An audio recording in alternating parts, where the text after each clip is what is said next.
There, you're good. Woohoo!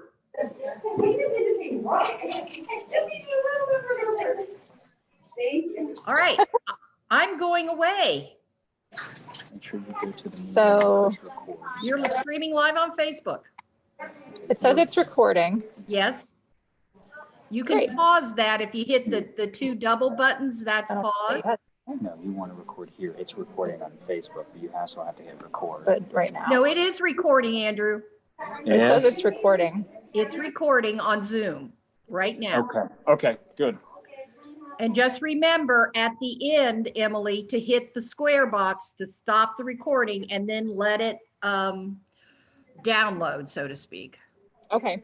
All right. So I'm the host though, right? You are the host. You're the boss. Perfect. All right. I'm going to go have my steak and potatoes. Everybody, whatever you Have fun. Okay. Bye, guys. You guys have fun.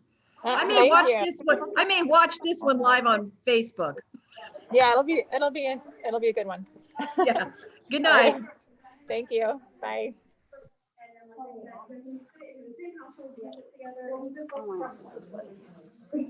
Oh, how was the market? A little rainy? A little rainy. That's what I have on my galoshes. rain boots and my rain jacket. Nice.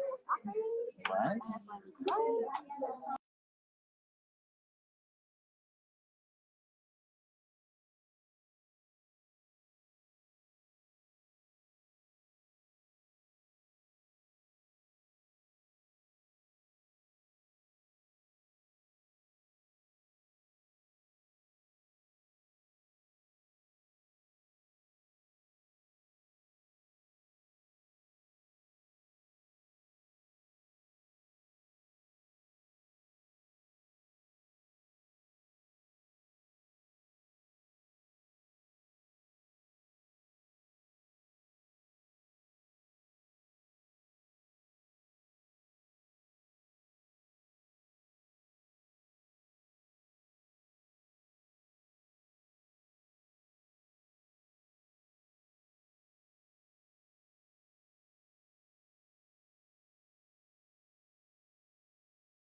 Emily, I can't hear anything.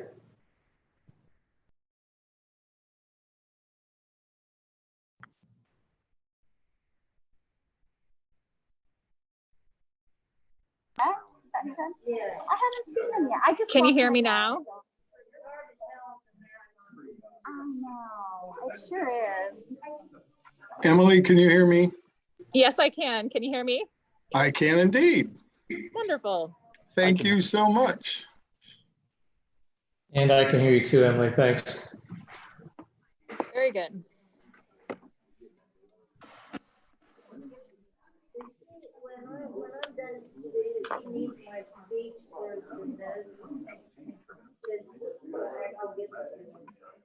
Are you keeping any hard copies of? It's recorded, so they can pull it from the recording. Well, it's kind of like our council report. It's how we report the council. It's recording. They need to get a grammar program. Like the word there. Oh my God. Is it bad? I guess I've never really paid attention. Oh yeah, and like using like two, they can be different, different twos, yeah. And the word there, and there's more.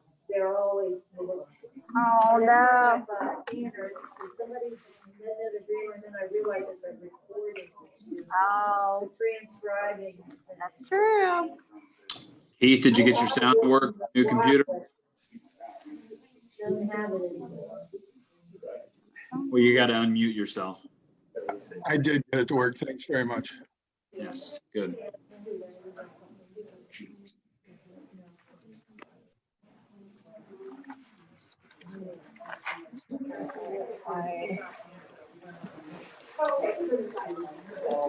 Your bar on the side.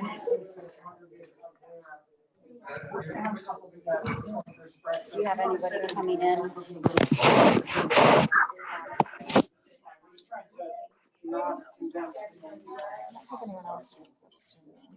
You started? Yeah, it started. Damn, it took me 10 minutes just to get off Agenda Road.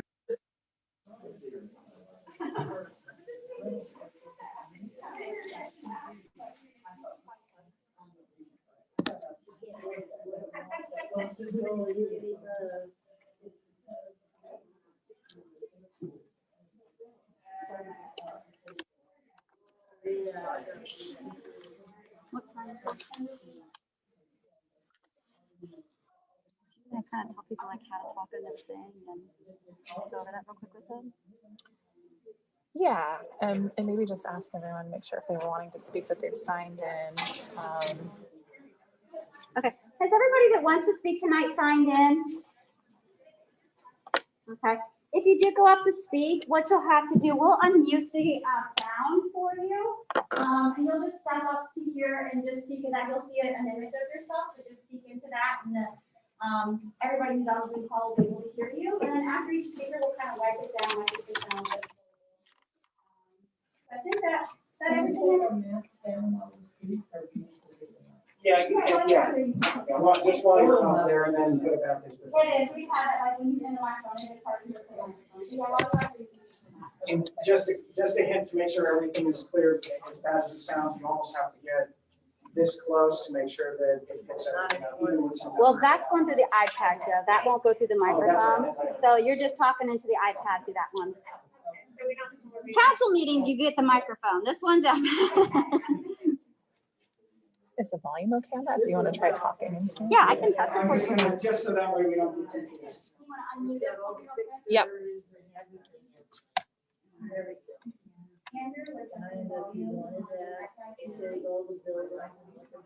Unmute.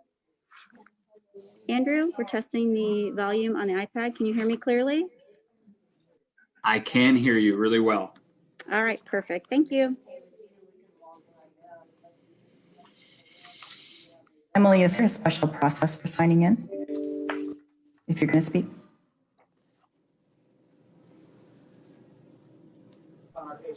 Our chairman will swear in speakers at the beginning of the meeting. And we will have, the first portion will be the public comment portion. And then once we get to the new business, that's when we will actually turn it over to, we'll do a staff intro, and then we'll turn it over to each applicant to introduce the project.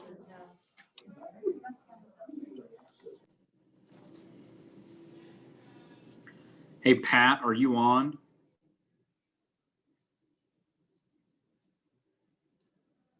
I think he just joined, Andrew. Yeah, he had such a neat signature when he did he drew them together, and his W was different than that. He put it at the bottom. I'm only concerned with sharing my Molly is screen. asking if the host computer is muted. If it is, it will have a hard time recording everything for whatever reason. That mute was here. Did you mute that? I thought you said that was the only one not muted.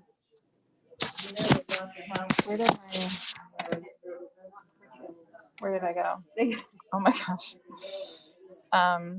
This is not muted. I'm not muted. Tom Warner. Did you turn these off, Emily?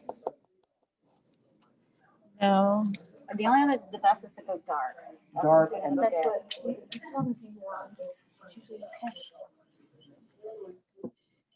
Everybody feel okay? I apologize for the mood lighting. It's just hard to see this with. Can you text Andrew if he knows a Tom Warner? Because they're not on my list either, and they're wanting to get admitted. Tom Warner is the engineer.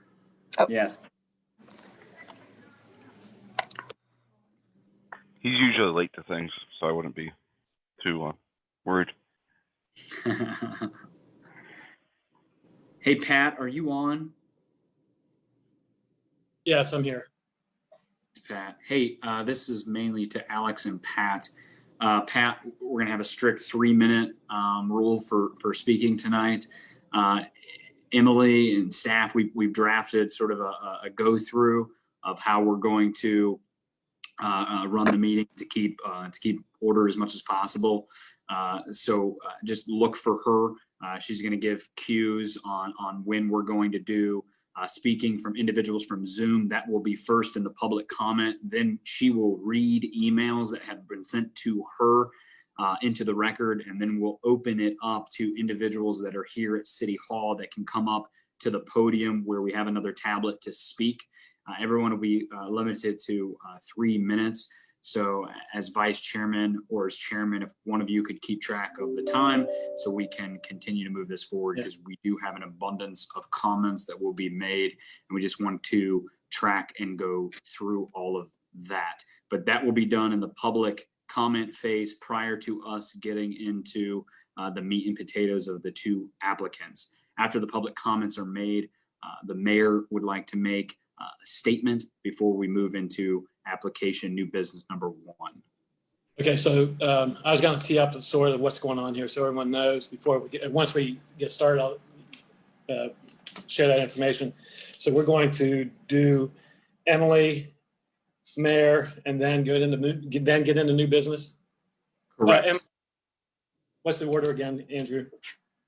Yes. So what we'll do is we'll do the normal thing. We'll do the roll call, the approval of the minutes, just like the agenda has, the approval of the agenda. Then Pat will ask you to go ahead and swear in all the speakers. That is the people on Zoom, and the people there at City Hall. And we'll just make sure that is done. And then what will happen is we will allow the people on Zoom to go ahead and talk first, and then they will leave the Zoom meeting. Thereafter, they make their comment. And then Emily will read into the record any email that has been submitted. She will read those in.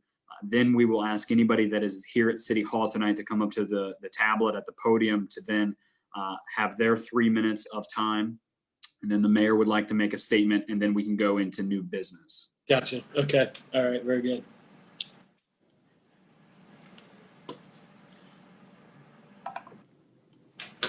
I've got 6:01. Everyone ready to go? Okay. All right. This meeting is called to order. Would you call the roll, please, Emily? Mr. Benner? Here. Mr. Cullinan? Here. Mr. First? Here. Mr. Hicks? Here. Mr. Zollers? Here. Okay. Very good. Can we get any questions on the minutes from the last meeting? All right, entertain a first and second motion to approve those, please.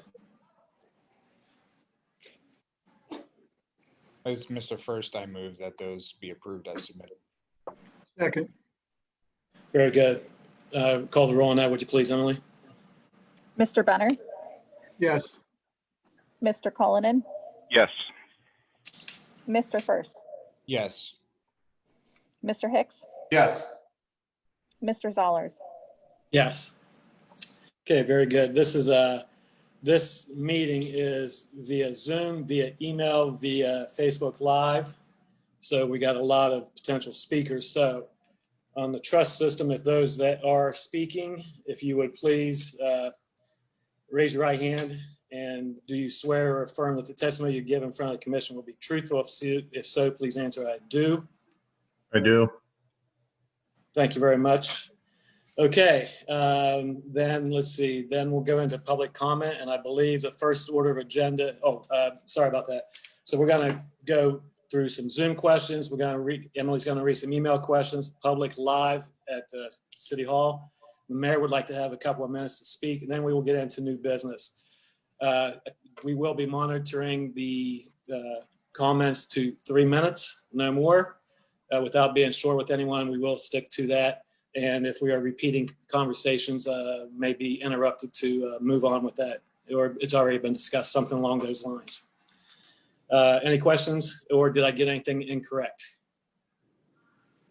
Okay. All right, with that then, we'll turn it over to the Zoom questions. Andrew, can you or Emily sort of guide this piece of it for us? Yes, thanks, Pat. Emily has a list of the individuals that are talking on Zoom. I think she's just going to introduce them, and then they will come on and then have their 3 minutes. Thank you. I don't see anyone that has joined the Zoom meeting that was on my list at this stage. So if we want to move on to the individuals who are in the room, that might be the next best. Okay. Are you then going to read in the comments via the email thereafter? Correct. So if you have sent in an email, if you speak, we will not read your email. So it's kind of an either or, and we will limit the emails to the 3 minutes as well. Okay, who is live, and if whoever is live would please come to the podium and state your name, address, and your question or comment.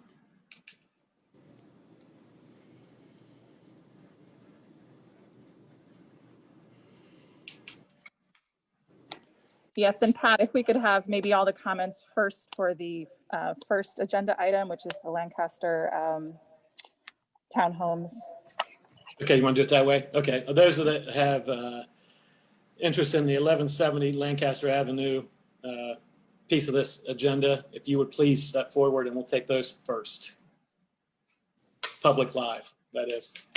Norris? He says he wants, he's the last one.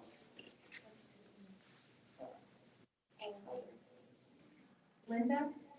Anybody? We have a Who is live? Who's in the city council? Who's in the chamber? Taylor Road. Emily? Anybody that wants to speak with Lancaster, would you want to? Yes. I don't like going first, but who will, right?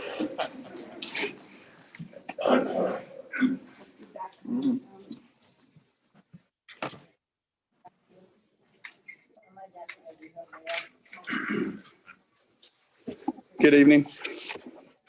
Am I good? My name is Todd Burns. I live at 1131 Lancaster Avenue. I'm a realtor. I've lived at this property for 8 years. I've spent 3/4 of my life in Reynoldsburg. And for one, I love what I'm seeing in Reynoldsburg. Great stuff. I think the biggest concern I have where I live is, for one, nobody knew about this on my street, so I'm not sure how the word got out. That's one concern. Obviously, traffic's another, with the congestion from Main Street to Lancaster Avenue just about every rush hour.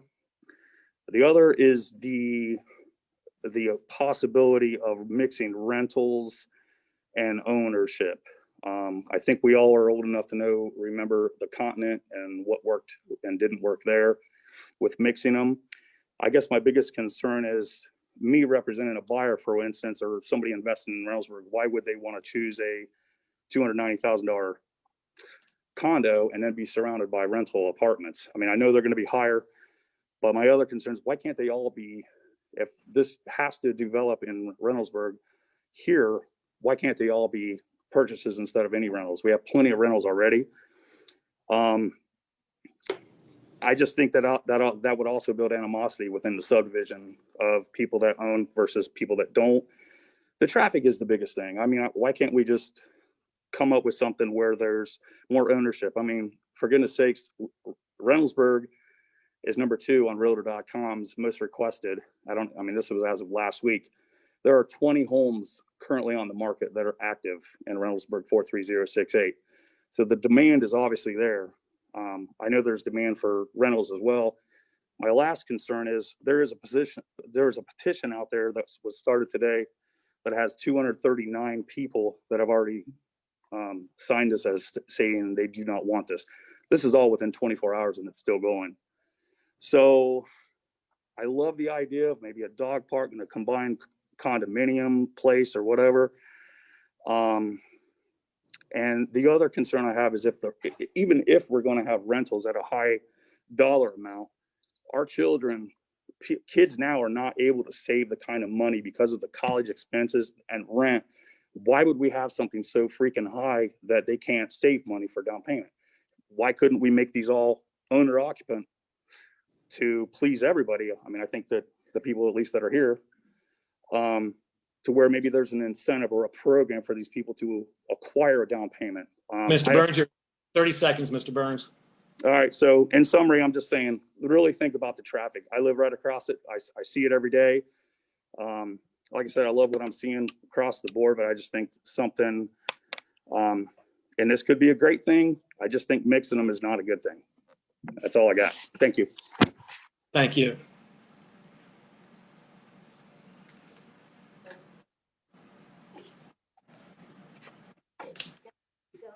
Yeah, come on up, Mary.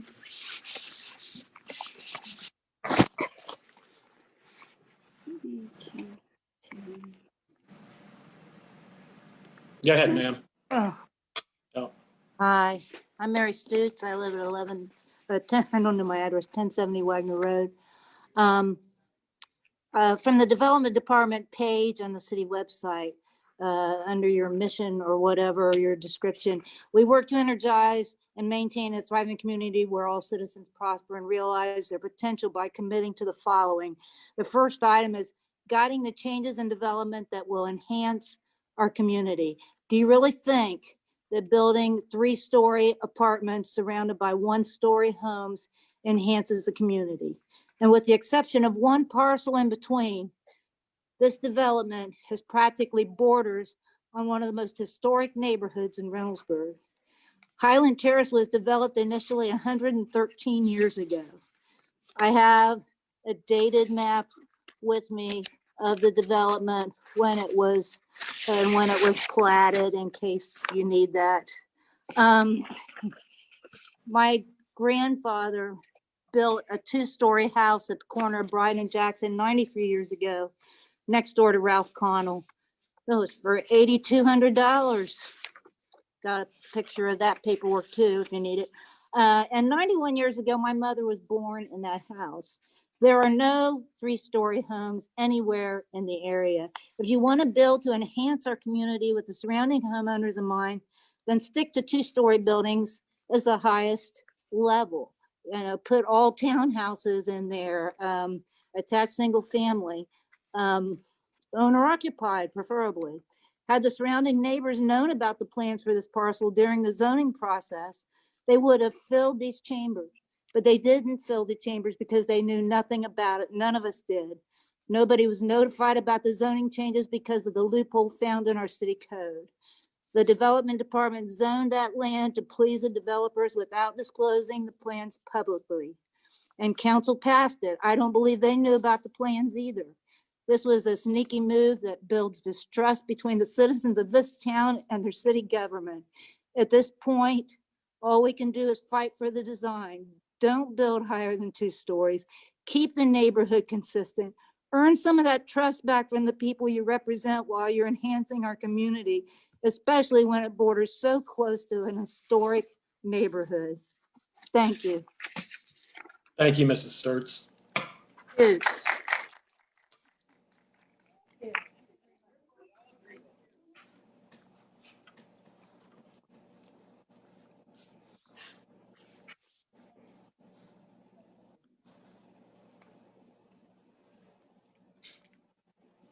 Brett Luzader, 1116 Gibson Road. Thank you, Chairman Zollers and other members of the commission. Ms. Stutes touched on a couple of the things that I want to bring to your attention. Like I said, the biggest concern that I have is the height of the buildings. Approximately 95% of the homes in that area are 1 story. I don't know of anyone that would like to look out their front door, their front window, and see a 40-foot tall building that they got to look at. There are no 3-story apartments in the city. If you really want to put 3 stories out, there's a perfect location down to corner 256 in Livingston that would also be a gateway coming into the city. The other statement I would like to make is in your actual zoning code under residential medium zone says the purpose of a residential medium zone is to complement single family residential development. I don't think this complements the existing area over there. A couple other concerns I have we done a facilities demand for this development? Do we know how much water it's going to use, how much sewer it's going to take up? Have we done a traffic study to know how it's going to impact the traffic? And one other concern is fire safety. There's only one driveway in, one driveway out. If there's an accident right there close to that driveway, and I know the odds of that happening are slim, but if it does, how does a fire truck get to the back of that development or emergency squad to assist someone? These are just some of the concerns that I think need to be addressed. Thank you. Thank you, Mr. Luzader.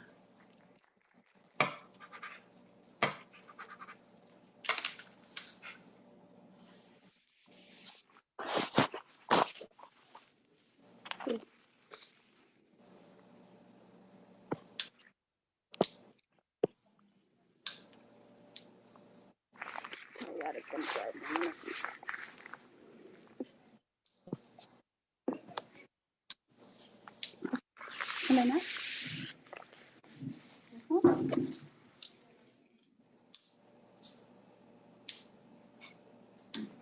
If you want your face to be seen, you have to stand back just a little bit. You can,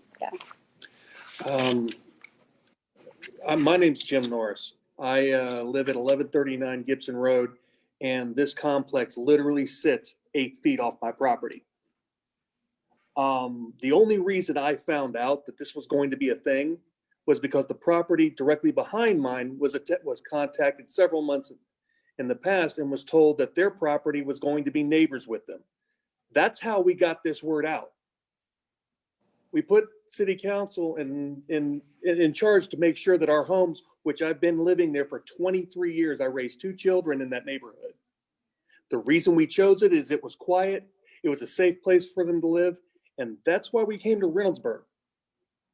Now I find out the property, which I've almost paid off on a 30-year loan, is going to be backyard material for a 3-story condo or condo, apartment, whatever it's going to be, complex. And the only reason we found that out is because neighbors were talking. How does that even happen? We didn't even get a say-so on this. So what's going to happen is we're going to come in and talk here. You're going to hear our grievances. You're going to go home. They're going to build their complex, and I'm going to have to deal with it. And sooner or later, one of those 3 houses directly next to me is going to sell, and that's how you're going to get your exit from that place. So I'm going to have exit onto Lancaster, onto Gibson Road, which already is congested because of the school, which is less than a block. I don't think any of this was taken into consideration. I don't think the people who have invested their lives in our community were taken into consideration. I do believe a developer is going to make a lot of money, and we're going to have to deal with the consequences. That's all I got to say. But remember, you have people like me who were thinking about moving into Reynoldsburg. And if this is what it's going to be, they're going to find another community where it's just as quiet as it was when I moved in. And that's where their tax money is going to go. Thank you. Thank you, Mr. Norris.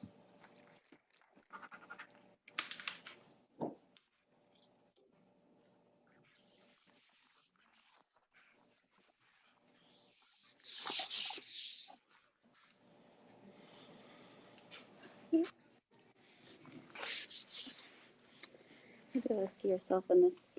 I'm short enough at You're my Carla. height. There you go. Hi, my name's Christine Ninus. I live at 1155 Gibson Road. My house is directly in the middle of the field that you guys are planning on building on. I just found out about this happening about a week ago. And I don't know if that was my fault, that I should have been looking at other areas to know this was going on. I don't think the transparency on it was great. Since I have found out, I have tried to get more information and I've learned about how it could benefit the city. So I'm not completely shutting down the idea. But I agree with the people that spoke before me that the buildings that are planned are too large for the property. No matter what color you paint them, they're not going to fit into the aesthetics. I have the impression I have no power of what's going to happen right now. It's not my property, but if I have any say, I would say that we need to have more townhomes or the lower 1-story, 2-story in that property. Also, my other thought was that we need to be setting up something to have a privacy fence put up for the neighbors that are backing up to it, and not just trees, because it's going to take a good 5-10 years for those trees to be big enough to provide any shelter to the people living there. So if we can be reimbursed for privacy fences before building starts. I have a 2-year-old and a 4-year-old, and that just won't be safe on my property.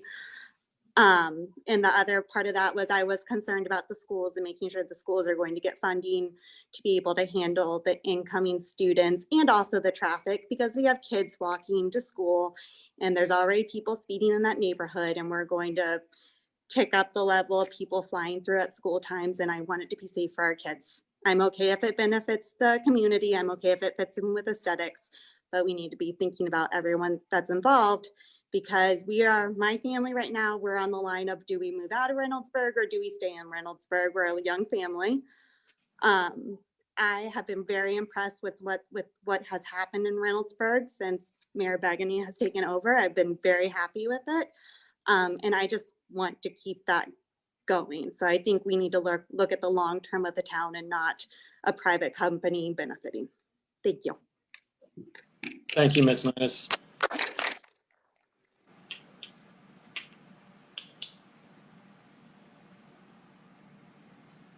There we go. Yeah.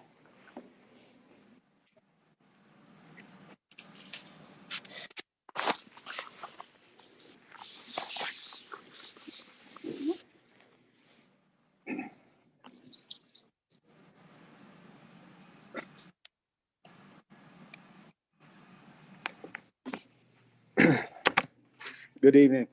So my name's Jason Borman. I live at 1122 Lancaster, which is actually the big white house with almost 3 acres right beside the field. So this is going to be built 8 feet off my property as well. And I only found out about this through Reynoldsburg Get Involved Facebook page.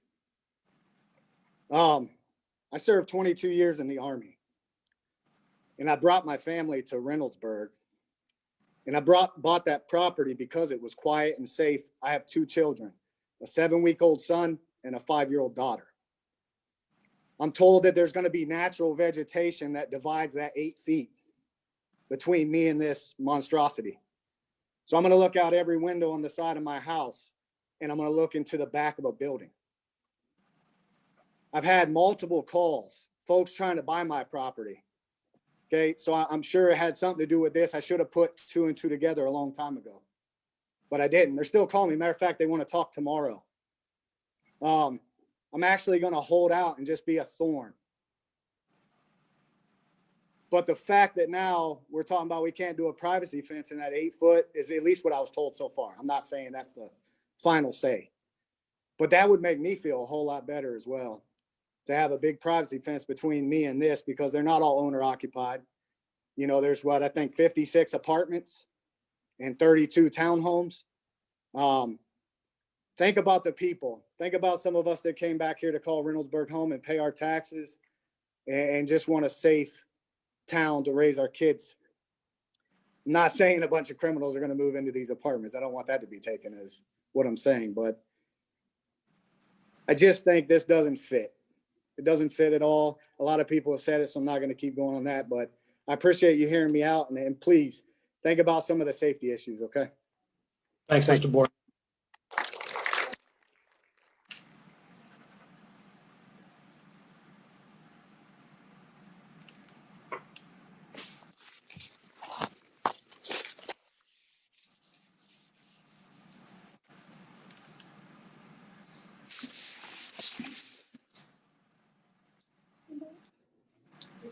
You want to sit for the other development or?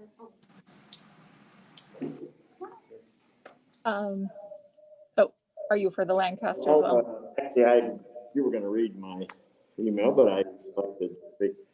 My name is Steve Ruth. I live at 1216 Lancaster, just on the other side of the church.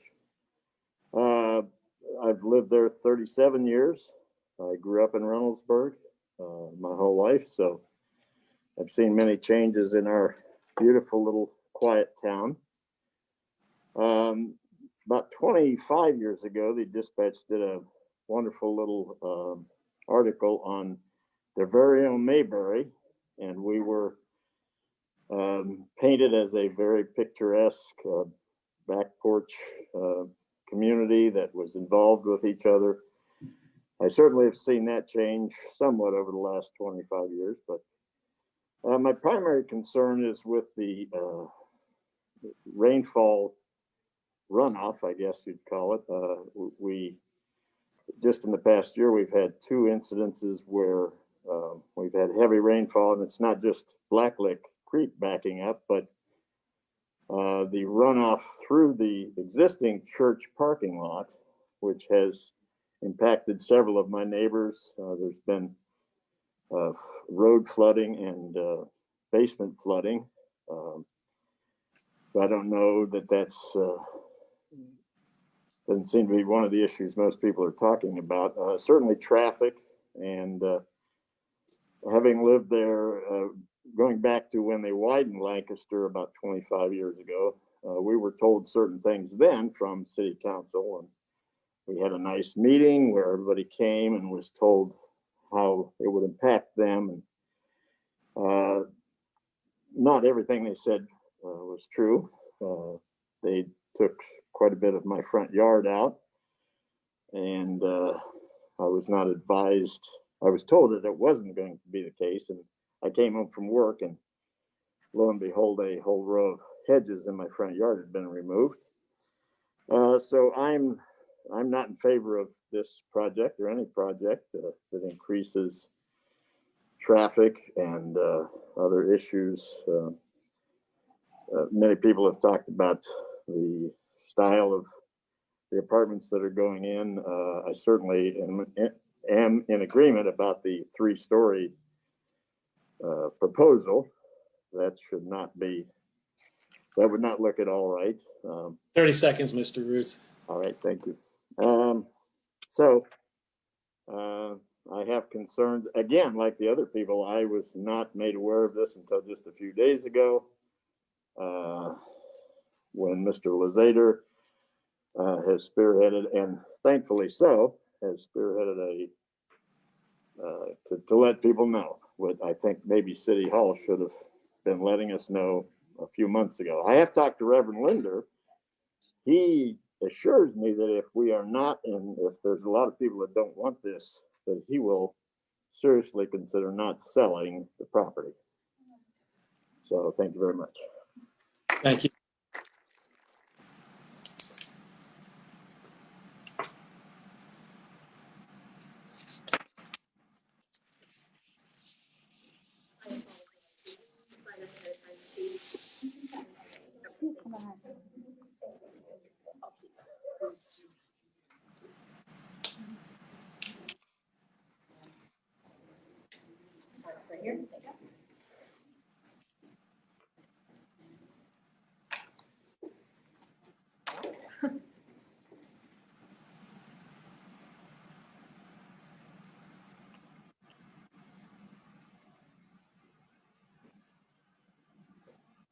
Is there any more speakers? Yes, we're waiting on just one.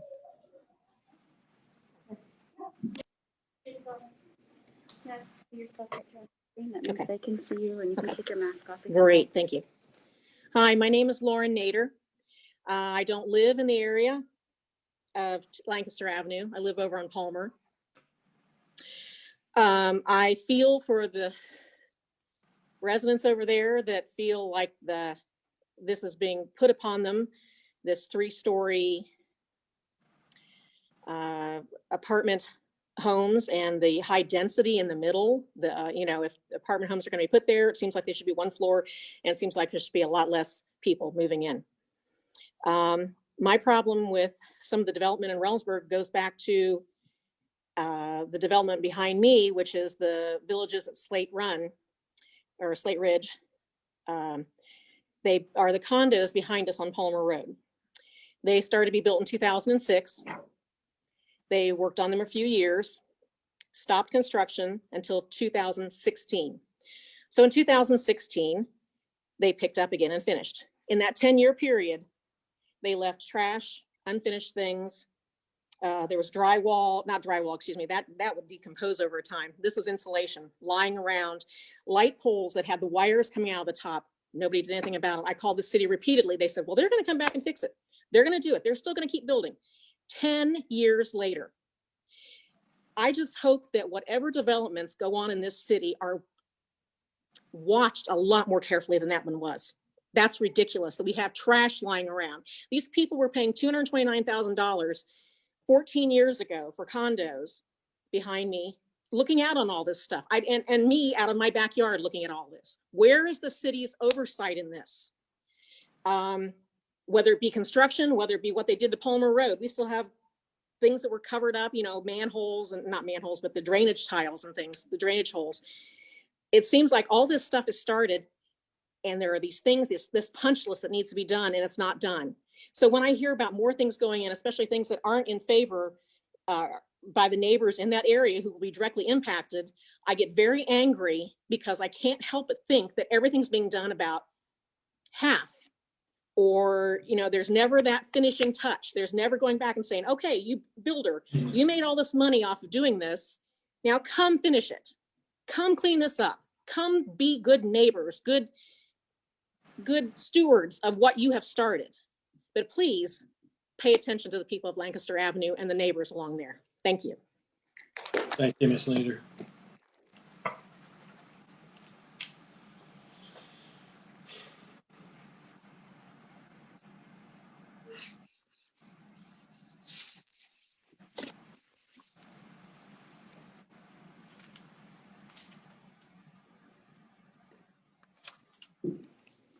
Hello, my name is Tina Ruth, and I live at 7328 Bryden Road. And I was born and raised in Reynoldsburg. I grew up in Brookside. And to me, Brookside was always like that down home, small town village. I felt like I grew up in a village, and everybody looked out after everybody. And we had each other's back. So I've lived in and around the East Side most of my life. I just recently moved back 2 years ago from living in Southern California. And I came home because living in Southern California it's a nice place to visit. It's a hell of a place to live in.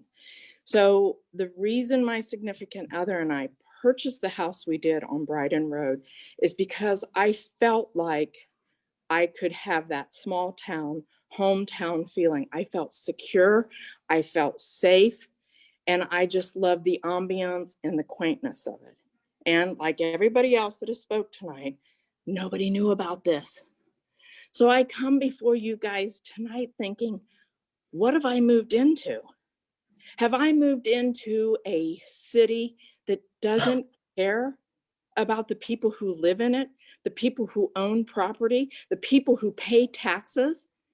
who people that want to stay here and make this their home? Is this just all about money? Because if it is, I might as well move back to California, because that's all it's about out there. So I'm pleading with you guys to consider everybody that has spoken here tonight, everybody that is Zooming in, everybody that has sent an email.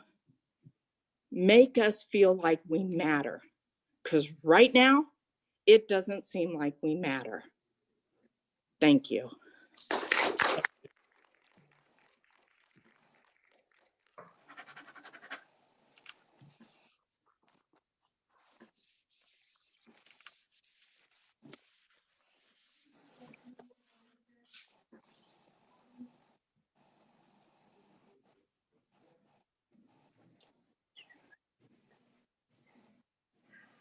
She's going to read off the emails now. Okay. Pat, I have about 5 emails to read off here. Okay, thanks, Emily.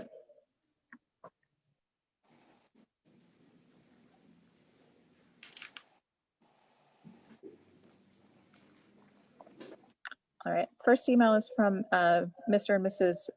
Tom and Amy Fee. We were looking at the proposed apartment building complex at the church at 1170 Lancaster Avenue on Facebook. We wanted to make a few comments. A number of 3-story buildings sure does not blend into the existing historical neighborhood. Having a high-rise building next to single-family homes will ruin the neighboring homes' privacy. The apartment dwellers would be able to look down on everyone's backyards, impacting the quality of life nearby and reducing property values for the whole neighborhood. It looks like the total population of the proposed project will outnumber the population of the neighboring Highland Terrace area. The increased traffic will cause many problems, especially due to the curve of the northbound side of Lancaster Avenue. Apartment communities do not make great neighbors, as evidenced by the number of police runs at Postwoods. That community was marketed as a home for young professionals. That didn't turn out as planned. I understand that condominiums are planned to supplement the apartments or vice versa. I am concerned that the plan will change once the lot has been rezoned. There would be a late market study that finds that no one will purchase a $290,000 condo in this area, and then we are stuck with another Postwoods, Wind River, etc. Per CMHA, Reynoldsburg has 3 times the public assistance of neighboring suburbs. It's no wonder that our homes are selling 30% below other suburbs. Years ago, the same parcel was considered for multi-residential housing. At that time, the Council Zoning Board deemed that type of use was not in the best interest of the community. I hope the same ruling applies now.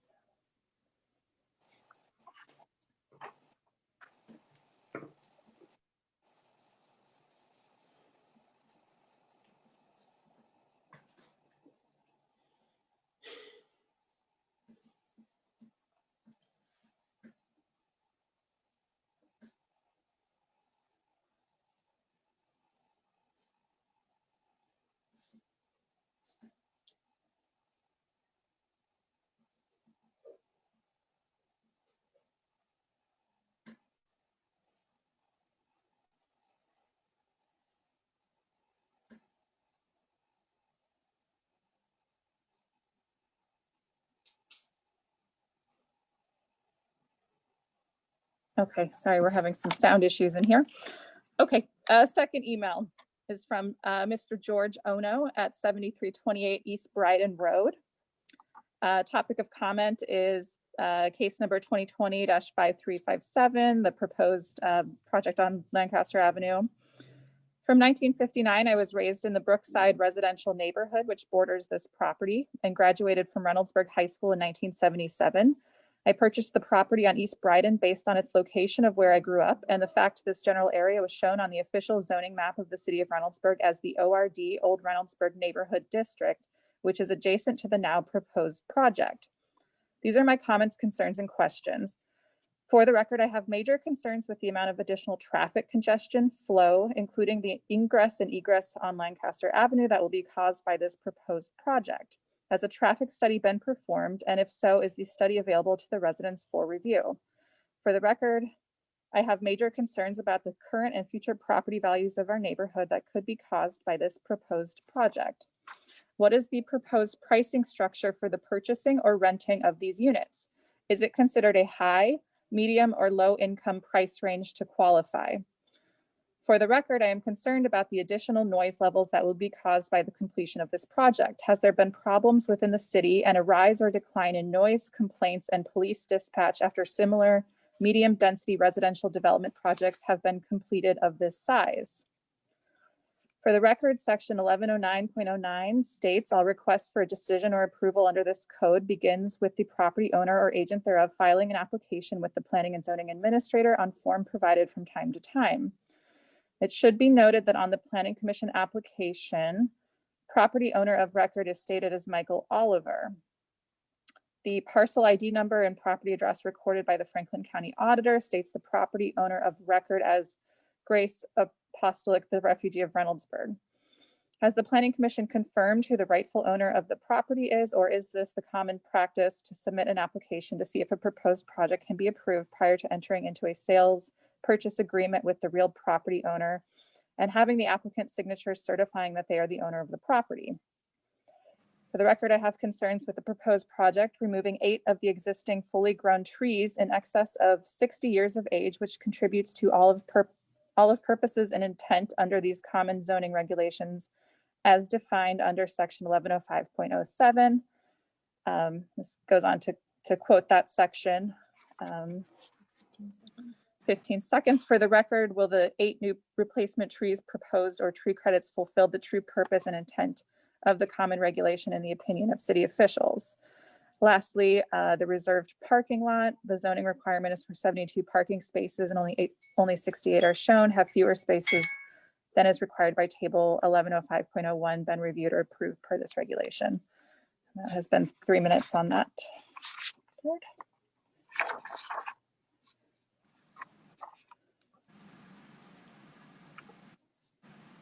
Next email is from Mr. and Mrs. Hollenbo. I'm writing to you today regarding the multifamily housing project that is proposed to be built at 1170 Lancaster Avenue. My husband and I have owned our house located at 7332, 7338 East Bryden Road for 38.5 years. The church is right in our backyard along with empty lot that I am being told is sold. We have never had any issues with our church neighbors. Years ago, there was a cherry tree that was half on our property and half on theirs. They decided they wanted to cut it down because it kept losing limbs. We agreed to help them with the cost of the tree removal. When they cut the tree down, we knew there would be an added expense to haul the wood away. So we told them we would take the wood from the tree and all the tree removers had to do was leave the trunk in long pieces and drop them in our backyard. Years later, we custom built beautiful new kitchen cabinets from that old cherry tree. We have always found the church to be good neighbors, even though there is traffic and added noise on the days they have services. It has never bothered us. We were both shocked to even learn that the empty lot by the church has been sold, and to learn about the proposed development is very much a huge concern of ours. The new property owners want to build several multifamily housing units on a very small piece of property. The property is in what I would consider old Reynoldsburg. Again, I have some major concerns about this proposed project that I would like to have addressed. I know there is a special meeting on this project scheduled for Thursday night, and I plan on attending that meeting virtually. These concerns are, number one, a 92-unit multifamily development being built on that property is outrageous. The new property owners are trying to squeeze all these people into what I consider a very small area. The buildings look like they will be nice, but they absolutely will not fit the style of this old neighborhood. When I drive north on Lancaster Avenue from Main Street, you are surrounded by old 1- and 2-story homes with mature trees. Now they want to put these brand new 3-story modern looking buildings in an area that is clearly well established. If this multifamily housing development is approved, that property is going to look extremely out of place. If you travel even further north on the road, all the houses in the Brookside neighborhood are 1-story homes. These buildings are going to look like skyscrapers compared to all the other homes surrounding the piece of property. I also feel it is going to be extremely difficult to control the occupancy of these units. We know that it is not uncommon that multiple families try to occupy one unit, causing overcrowding. I would also like to know if this development is going to accept vouchers for government subsidized housing, or if this is going to be considered low-income housing. 30 seconds. Parking. According to the information that I have, there aren't even enough parking spaces for 92 cars. Most families have at least 1 car, if not 2. Where are they planning on parking all these extra cars? Are they planning on using the church parking lot for overflow parking? Is this something that the church and the new property owners have agreed upon? If so, that means that we will have to listen to noise from vehicles and people all the time, not to mention the amount of trash that will collect along our fence line. Number 3, traffic on Lancaster Avenue. We can hardly get out onto the road without having to wait forever. How is the city going to handle all the extra traffic that this development is going to bring to Lancaster Avenue? It's bad and time's up. Okay, time is up. Thank you.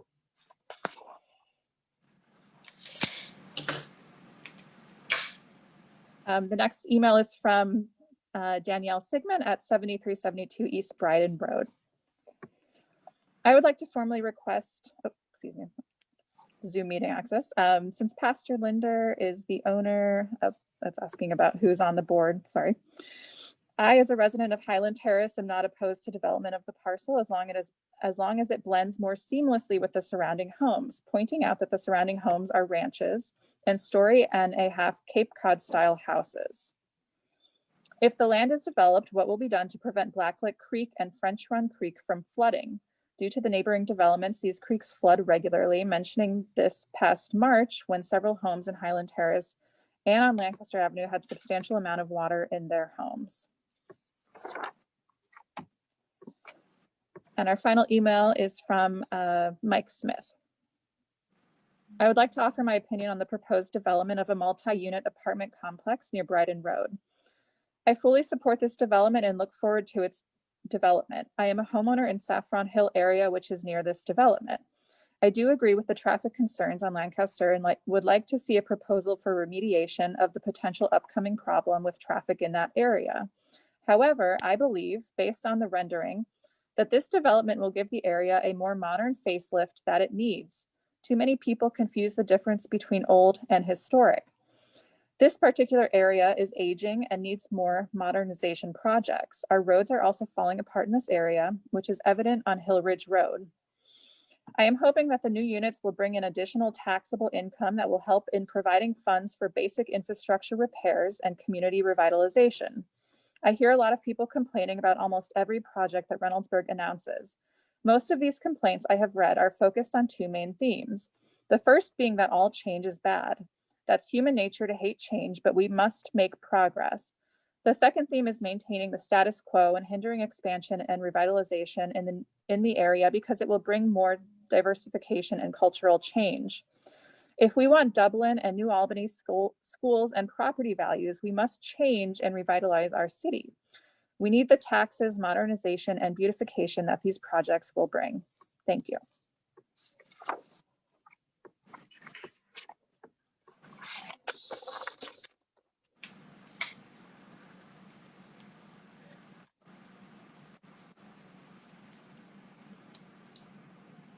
Is that all the emails you had, Emily?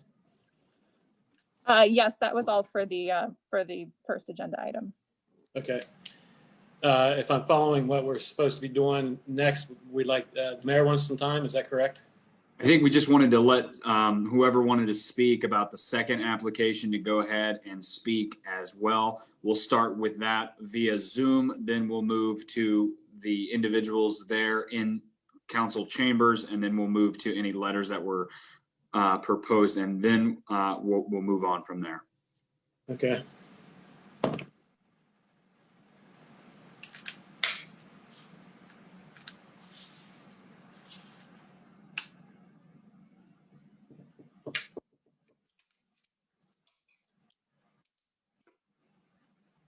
Emily, is there any speakers via Zoom that will be speaking about the ravines this evening? No one via Zoom. I believe in-house we have a few. Any emails?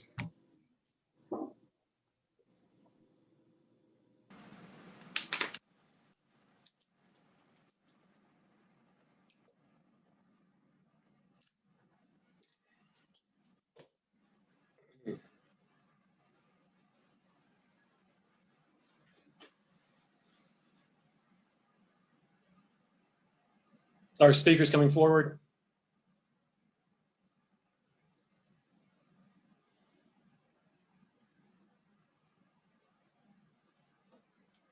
Try again. Yep, you're good. You should be good. Okay, can you hear me now? Yeah, there we go. Okay, my name's Linda Siders. I'm a resident of Kingsley Drive off of Taylor Road.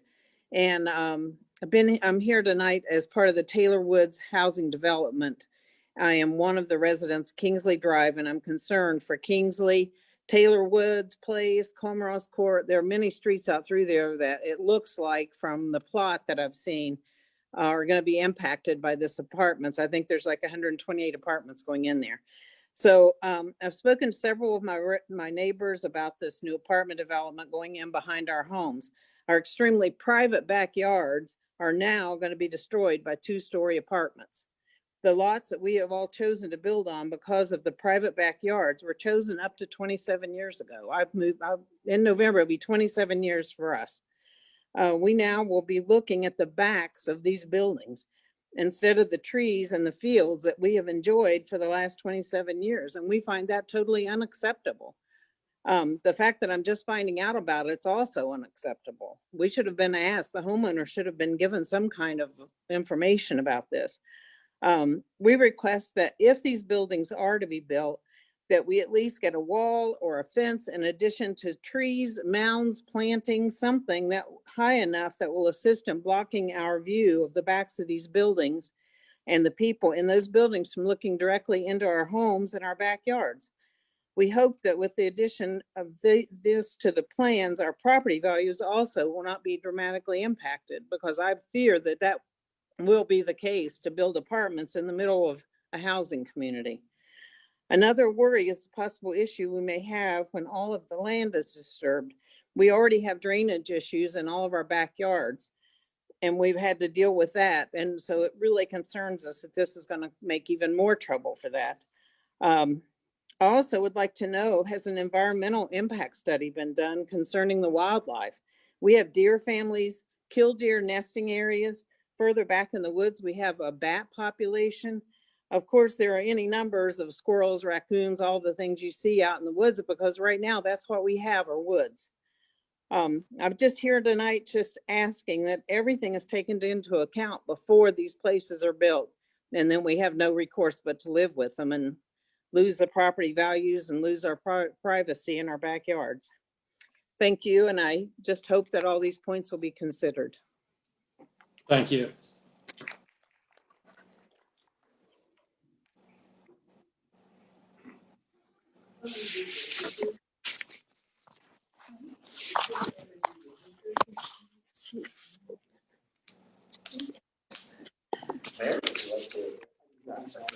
Good evening. My name is.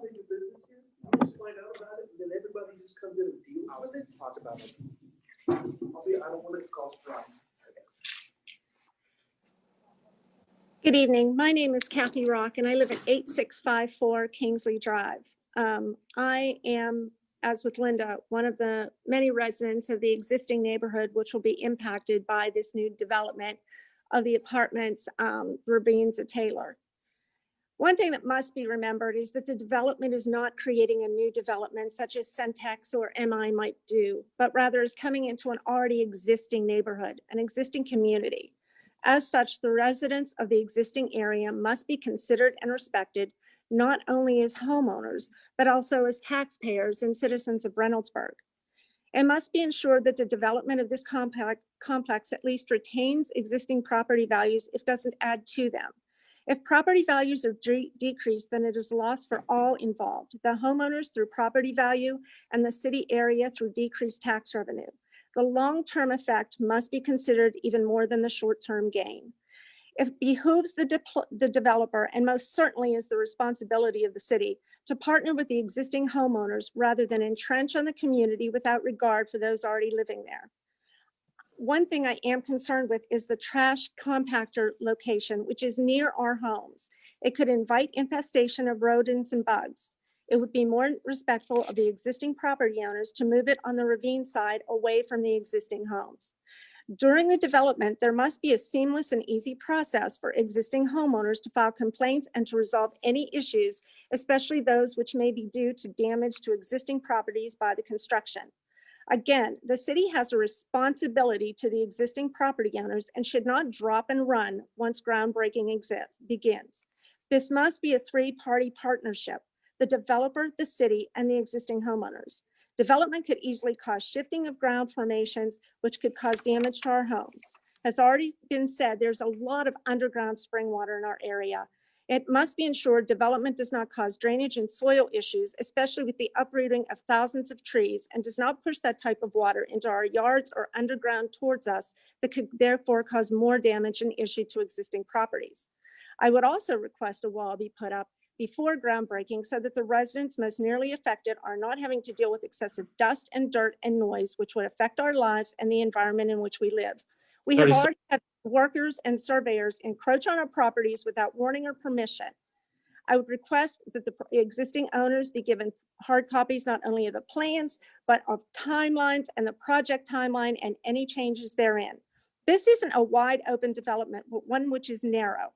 Again, the existing neighborhood and homeowners therefore must be respected and seen as partners and neighbors. The developer in the city needs to respect the neighborhood and work with us to ensure its continued beauty and peace. Thank you. Thank you.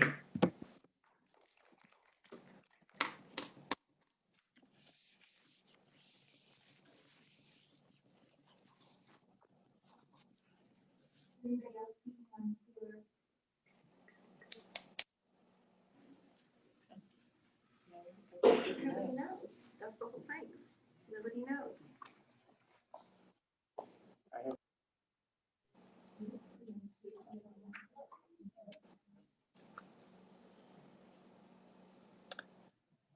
And Mr. Zollers, I do have some emails to read into the record as well. Okay, go ahead. The first one comes from Patrick Feeney at 1076 Taylor Woods Place. My family and I have lived in Reynoldsburg for 26 years, and I'm opposed to this project. I have reviewed the plans that were online and have some comments, plus I have a proposal. I am a property owner that has a common property line with the proposed rental complex. This common property line is 190 feet long, which I believe is one of the longest. Here are a few of my concerns in no particular order. Number one, there will be 7 AC units that will face my property, which is the most out of every property that is adjacent to this project. With a fence around these AC units or not, this will be noisy. Number two, I have a 30-foot setback in the front and a 50-foot setback in the rear on my property. The apartment buildings will be 29 feet from our common property line, ? There should be a minimum of 50 feet, just like mine. Number three, I did not find if this project was going to build a fence around their property. With these buildings being 29 feet from my backyard, I believe that it's going to be very hard telling the renters where my backyard starts and where their backyard stops. Year after year, every time a new renter rents one of the 7 units that are adjacent to my property, I will have to have this very uncomfortable conversation. They need to build an 8-foot privacy fence around this project. Number four, on the recorded plat for the Taylor Woods Section 1, there is a Reserve A that shows as part of our subdivision. It is not shown on these plans. Number five, it appears that the AC units or maybe a patios are being built on the sewer easement. What I'm proposing is Reynoldsburg invest in Reynoldsburg. I would like to propose that the city of Reynoldsburg purchase this land for a new park. We could use the engineering plans that are done, which we would pay for, and negotiate the price for the land. I'm proposing that we develop a park that kids can swing on a swing or climb on a jungle gym or safely ride their bikes around a path. The only park east of Kennedy Park is Pine Quarry Park, and this park does not have any of these things. It's a great park, but not the neighborhood park I'm proposing. There is continuous green space between this property on Taylor Road and Pine Quarry Park. I know Reynoldsburg already owns some of the parcels, and this would be a perfect opportunity to develop a walking, jogging, biking path between these properties. Thanks for your time and consideration.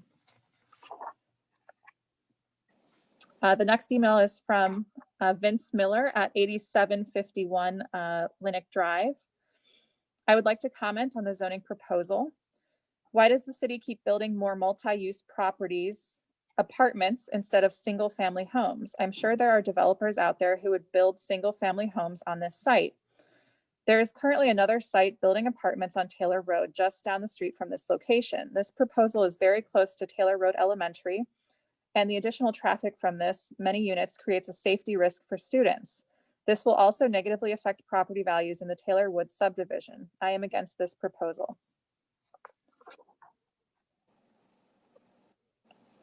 The next email is from James and Susan Cleakin at 928 Quint Court. We are residents with adjacent property to 8617 Taylor Road Southwest. Our concerns and questions are as follows. Is a perimeter fence a requirement for the development? The ravine lots adjacent to the development are naturally wooded and contain a number of risks to trespassers: fast-running storm drainage, poison ivy, thorn rose bushes, and wild animals. As an adjacent property owner, we should not have to increase our liability should an occupant from the developed property venture onto our property and get injured. Additionally, it is not fair to allow members from 120 homes to access our property from the development. We do not want people using our property as a park or dumping on our property. We believe that due to the risks involved, the city should require a perimeter fence where the development borders adjacent properties. A line of trees is not a suitable alternative. The property has an existing fence that has fallen into disrepair on our property and neighbors' properties. The fence is a wire fence which should be removed and replaced by the existing property owner or developer. The creek runs through our property, and year after year, flooding and water flow rate have become progressively worse. The creek overflows its banks regularly. Plans show 2 detention ponds that will add to existing concerns. Have appropriate studies been conducted to minimize the impact of the development on stormwater drainage via the creek? Note, French Run Creek adds to the collective drainage flooding City Hall, parking lot, and adjacent buildings. This concern impacts Reynoldsburg as a community. The plan shows a large quantity of existing trees that will be saved. Grading is a concern for these trees and for our trees near our adjacent property line. Concern is existing trees will not tolerate grade changes. Please ensure developer takes appropriate steps to maintain existing grade and not damage the ravine's natural areas. How will all of the additional traffic on Taylor Road be handled? Taylor Road is already too congested, especially when school starts and stops. The development is very close to Taylor Road Elementary. Two new developments on Taylor Road between Main and Broad will further add to the problem. Taylor Road was just repaved and no new lanes or improvements were incorporated. Have appropriate traffic studies been completed? Do these studies account for both new developments? Do the traffic studies account for non-COVID, non-remote learning Taylor Elementary congestion? Some of the existing documentation published is not readable. What is the indoor square footage range of the new dwellings? How is the development going to be marketed, rental or individually owned condos? Paperwork shows the existing property as vacant. The existing home has had a tenant for over 4 years. Not sure it makes a difference, but the existing single-family home on the property, it is not vacant. Personally, we believe Reynoldsburg would be better served by not allowing this development. The planned housing is not consistent with the surrounding single-family home community. And time is up on that one.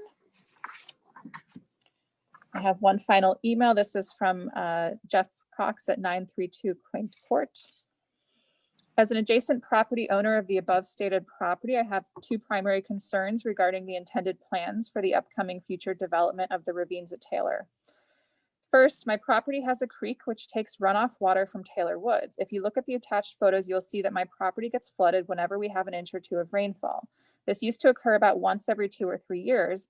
However, in the past 5 years, as more properties have been developed on the backside of Taylor Woods, the flooding occurs at least twice a year, sometimes more. The powerful rushing water has shaken loose one of my bridge's footers, not to mention bringing all sorts of debris and unwanted garbage into my yard, which could also become a serious health issue. According to the posted plans, this new development includes two new detention basins, which appear to dump excess water down the hillside into the creek that is already at capacity when it rains an inch or 2. My property already takes enough water runoff for the city of Reynoldsburg. This appears to be a serious problem which needs to be addressed prior to the building of this development.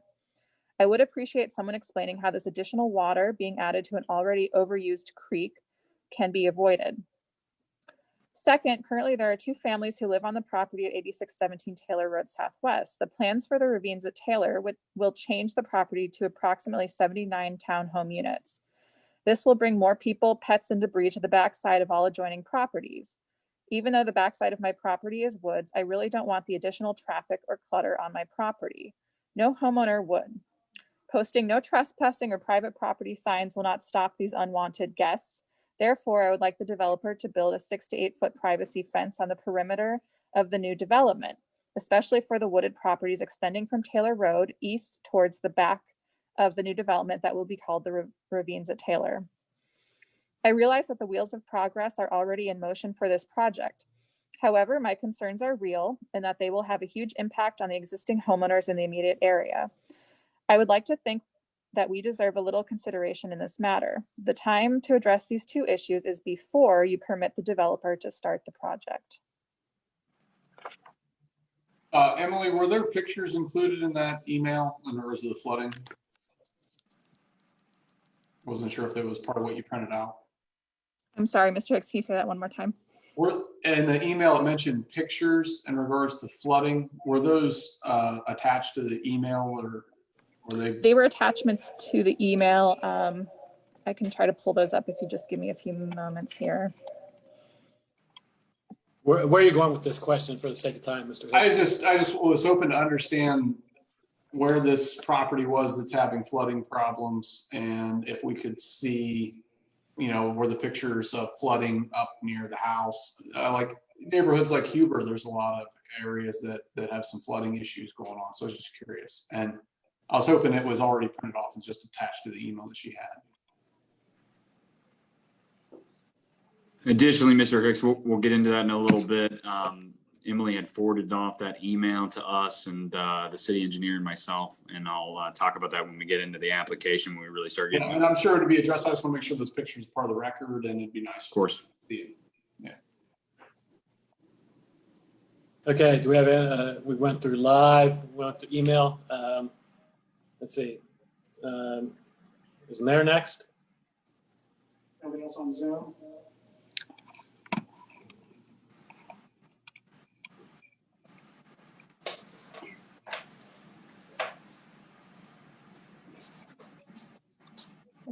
Anybody else?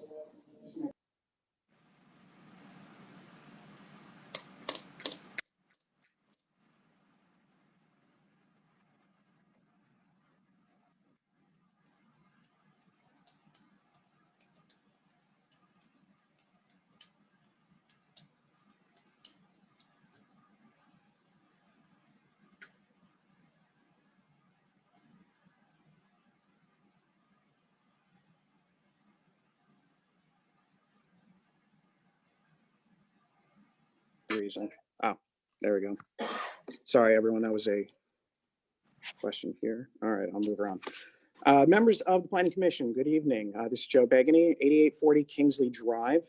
While I'm addressing you tonight, this is also for the residents of Reynoldsburg and hopefully those that plan on living here in the future. The last few weeks have seen a lot of discussion about the role of city government in development. To save a little bit of time, I'm going to kind of speed up the process. In January of 2018, previous Reynoldsburg City Council passed a comprehensive master plan detailing a shared vision for the future of Reynoldsburg at a cost of $120,000. As you can see in Exhibit 1, which I have here with me, but this was prepared when we thought we were going to be live, and I have additional for the audience. This is a future land use map that was a product of the comprehensive master plan. The next step was to allocate over $150,000 in funds to CalFE to create a comprehensive zoning plan based in large part on the comprehensive master plan. For 11 months, the previous council was kept informed of the progress of the zoning plans, including a public hearing in October of 2019, where the comprehensive master plan and the proposed zoning map at the same time were displayed. The previous council and planning commission made their suggestions, recommended changes to the numerous areas. Seeing that the plan was not ready for a vote, the previous council left it to the incoming council to finish the work they had started. In the first few months of 2020, council had a work session to get up to speed where the zoning plan was before any action was taken. Even Planning Commission had continued suggestions for revision. Most of the attention towards the proposed Wagner Road apartments, and the council listened to the community and denied those changes. Other areas were brought up, including the area off of Lancaster Avenue, specifically mentioned this property on the Thursday, February 13th meeting, where changes to the area were proposed by a resident, and those changes were also accepted in the final zoning code. This makes sense as to not take a majority of the work done by the previous council and waste the taxpayers' money on rejecting that work. That brings us to today. The city's established a zoning plan developed under two different councils over 18 months to stream the process for development. The process is a key discussion point with new developers of commercial and residential properties, and they're thrilled with the opportunity the city presents them. There are checks and balances and a thorough review process that will continue to improve as we move forward with several revisions planned to be included into council in September. Our hope is that bringing in various levels of residential development will strengthen our case that businesses like Cameron Mitchell's, Jenny's Ice Cream, and other entertainment options have said that they will not come here because it is not profitable for them. All of that being said, this is really about a private landowner selling their land to a developer. The city works with the developer to make sure their development matches our code and comprehensive plan. If our playbook of sorts needs to change, we welcome it. Council can do so when they requested to. Now, the large majority of Reynoldsburg lives up to the city of respect, but occasionally, and typically on social media, that respect ends at the keyboard. Statements that apartments bring in crime, lower poverty values, attract the wrong sort of people are common. Given the history of Reynoldsburg, it is easy to see why people feel that way. Years of neglect towards existing apartment complexes have only added to those views.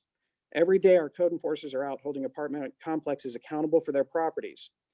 There was 1 week ago tonight, a complex appealed the violation around screen dumpsters that help prevent trash.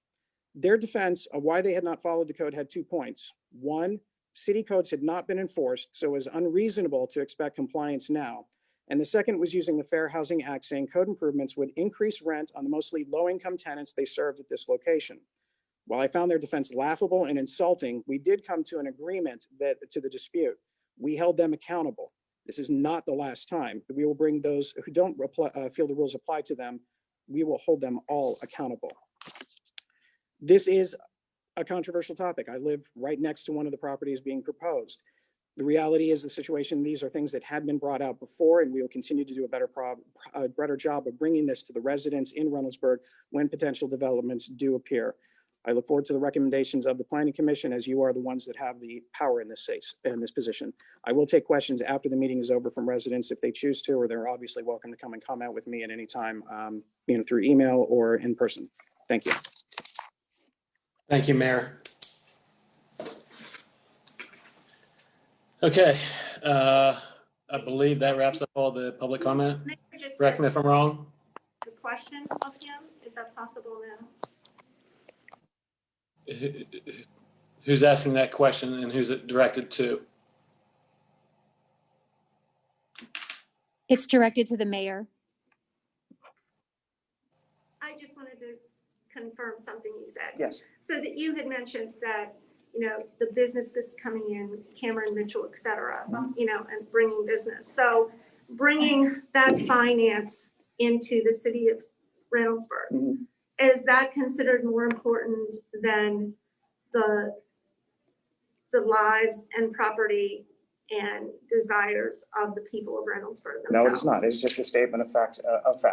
So it's not more important though? I'm just saying that it is a statement of fact. No, I understand. Can you clarify that it's not more important? No, it is not more important. Thank you.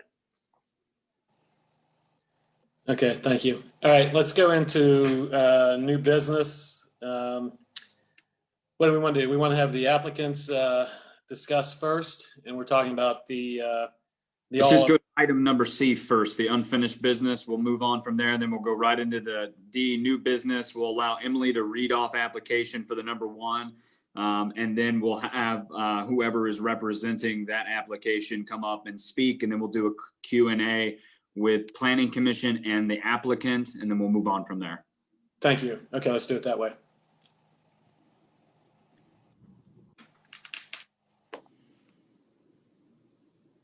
What's unfinished business?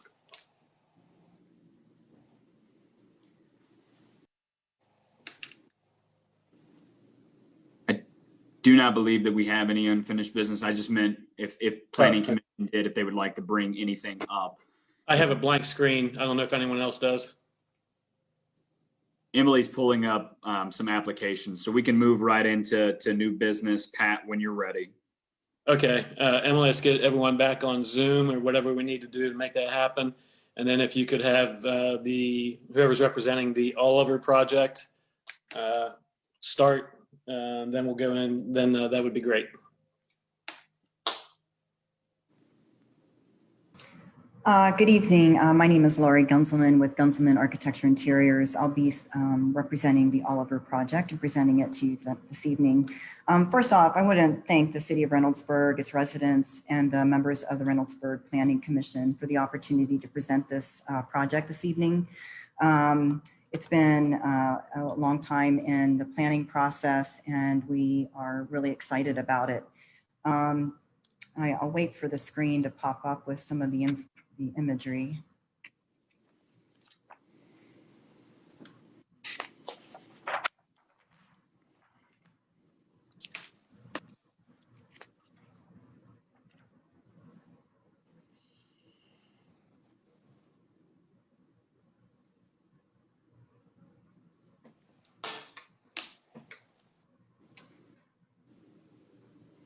Okay, so the proposed project that we are working on is a new medium density residential development with both townhouse and apartment units on the development site. It's 4.5 acre site just north of the church on Lancaster Avenue. The townhouse units, there's 32 total units, both 2 and 3 bedroom units. The first level is an attached garage, and the first level of living space actually occurs on the second level. And the bedrooms are on the third level in each of the townhouse units. The apartments, which actually are located within the center of the development, have 56 total units. They're divided in 18 unit type buildings with open stairways. We have green space in the middle of the those apartment dwellings. If we want to go to that next slide, maybe you can see some of the site information that I'm talking about. And that information then is there. Oh, there you go. So there's green spaces on the inside, which we have balconies and open air space that looks down into those courtyards. We also are creating a bit of a boulevard that happens from north to south with a park pavilion happening on the very end. And the intent is that we would add a lot of trees and greenery so that these would be walkable spaces.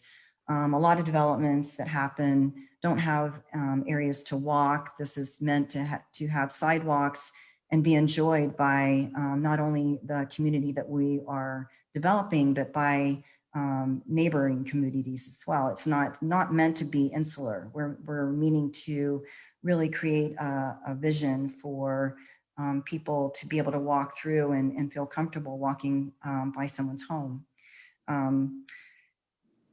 I think the other comments that have occurred is the parking. We do have 2 parking spaces per each townhouse unit, and we have 1+ for the apartments. The apartments are both 2 bedroom, 2 bath, as well as 2 bedroom, 1 bath, and 1 bedroom, 1 bath apartments. So there's a nice mix of different types of units that would be for rental. The townhouse development is for the for sale product. It is being sold at market rate. I believe that there were some comments about this being subsidized housing. It is not. It will be at fair market value. The elevations that we are proposing for the community is really taking cues from a lot of the architecture that is happening all around the city of Columbus, really. We're using materials that are durable, easy to maintain. There'll be black windows, and we'll have board and batten siding and brick and some others, fiber cement board type products. So most of the elements that we're using are actually quite a nice blend of materials. There we go. Thank you. The development also has a few amenities. It has a dog park, I think was mentioned in the, that's really meant to be a community space. That we understand that there are neighbors that are happening around the property that would, benefit from something like that. We also have looked at FEMA maps and have looked at the areas of flooding, and we are in the area of minimal flood hazard for this particular area. And we also have looked at the opportunity to create connections both north and south to the various areas. As far as the traffic studies and other things that might have been mentioned, of course, we're performing our due diligence and having traffic studies performed, as well as all of the other types of code and regulatory requirements that the development of this nature would require of the city. But I did talk to the developer, and he's really invested in working with the community. He wants this to be integrated in with the neighbors. He does not want people to feel as though this is going to be something that is an isolated community. He works with an experienced team, and he is respectful of the comments that were presented this evening. And he endeavors to work with the city and creating an environment that is walkable. It's meant to be projected as a nice quality neighborhood, and he wants to be a good neighbor and understands that he will endeavor to work with you to make sure that that happens. This is some of the renderings that we have. There's another rendering of the apartment block. Yeah, these are the apartments. And again, we will be incorporating a lot of trees in the development, as well as shrubbery and greenery to soften the built structures.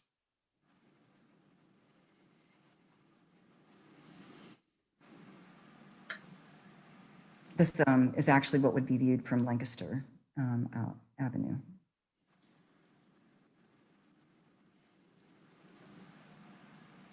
The only person I can see is Laurie. Sorry, Laurie. Yes. Commissioners, fellow commissioners, whenever, are you done with your piece of are you done with yours? Yes, thank you very much. Okay, no problem. All right, so what I'd like to do, since I can't see anyone, why don't we just go down alphabetical order, and if you have comments, let's get all the comments from one person at a time, and we can address them. Starting with Mr. Benner, I guess. Mr. Benner, you have something you'd like to add or question this? Pat, I'm sorry. Chairman. Sorry. Yeah, I'm sorry, Keith. Hey, I was writing down some really good questions that some of the individuals had brought up, and just working with this applicant and the developer. I just wanted to speak on those so we didn't have to rediscuss maybe multiple ones that maybe the commissioners might be bringing up as well. So maybe we can just hammer those out real quick and then open it up if that is agreeable. I'm supportive of that. Great. I want to make it clear that the application before you tonight is a major site plan approval. It is not a rezoning. I know that got brought up a few times. It's not being rezoned. It's not like how the Wagner or Taylor Road developments previously. This is a major site plan. The zoning was already approved. There is a side exit to the south. I know Lori did not mention that. That is to the south exit. If you can see that, it actually goes to the other exit. So I believe an individual had brought up about emergency access. That is there for the emergency access for that. There was mention about 8-foot setbacks. We have an aggregate for the city of Reynoldsburg in our zoning code. So when talking to the developer earlier, one of the conditions we'll need for that tonight is actually for the sides to be 10 feet, which they have already agreed to. So we'll just need to make that condition because what's being shown tonight is 8-foot side yard setbacks. And then I think it was also said that there was an 8-foot rear. That's actually a 30-foot setback to the rear. And this picture here gives a pretty good representation of the surrounding landscaping. In our zoning code, we do require professional landscaping to buffer that. I know fences got brought up tonight, and I'll leave that to the Planning Commission to decide with the developer on how they would like to approach that, or if they feel more lush landscaping can be done. Additionally, I wanted to make it clear that the property as it stands right now does not pay taxes as it's a religious representation owns the piece currently. So there's no taxes being generated. So anything would be a net plus for the school district, who would receive about 60% of the property taxes on this development that would be paid by the obviously the property management and owner of the apartments, which are in the center, as well as the individual condo owners, townhome owners that surround. And then the biggest thing that I wanted to talk about that got brought up was the water impact, which I'll also talk about for the next application as well. The two wetlands in the front, the purpose of those are the water retention purposes that are needed and required for this site. We'll go into a much further site civil design with our city engineer. They will have to go through City of Columbus jurisdiction to get water, sewer. They'll pay it obviously through Reynoldsburg, but it becomes, there's a calculations that they have to meet to end up building in the end. Additionally, those wetlands could have just been ponds. The developer has opted to make them green space, active space.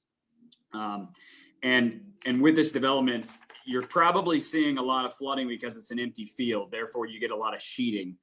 We've been dealing with this a lot across the city, and we've had one of the wettest years on record. I think it's the second ever. So there's a lot of water that's out there. Additionally, there's 132 parking spaces in the development with a total of 88 units. The zoning code actually allowed this development to go up to about 112 total units, so they're much lower than that. And then they have 132 parking spaces. That does not include the 64 spaces within the garage in addition to that. So I just wanted to put those information out. I know that there may have been some questions. Additionally, I know that it got brought up about lot coverage. We have a 60% lot coverage for developments. They're at 66%. Their allowance to the 66% per code was because they are allowing that dog park to be active for the neighborhood at large to come on there, as well as the additional wetland and green space. And then added on top of that, they're not using just impervious pavement. The middle aisle and some of the entrance is actually impervious, meaning they'll be utilizing some form of paver, which allows the water to penetrate and seep in naturally. Therefore, they get a credit for that per the zoning code. So I just wanted to brush on some of the really good questions that were brought up tonight, so people could have some factual answers to those. Just to clarify, Andrew, real quick, the hatching on that plan is pervious, not impervious pavement, right? Water will run through the areas that are hatched. Correct. If I said that opposite, I did not mean to.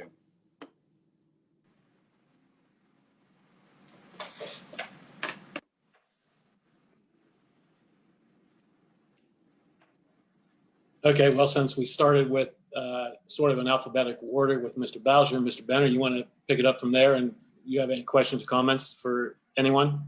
I do. Ms. Gunzelman, thank you very much for your presentation.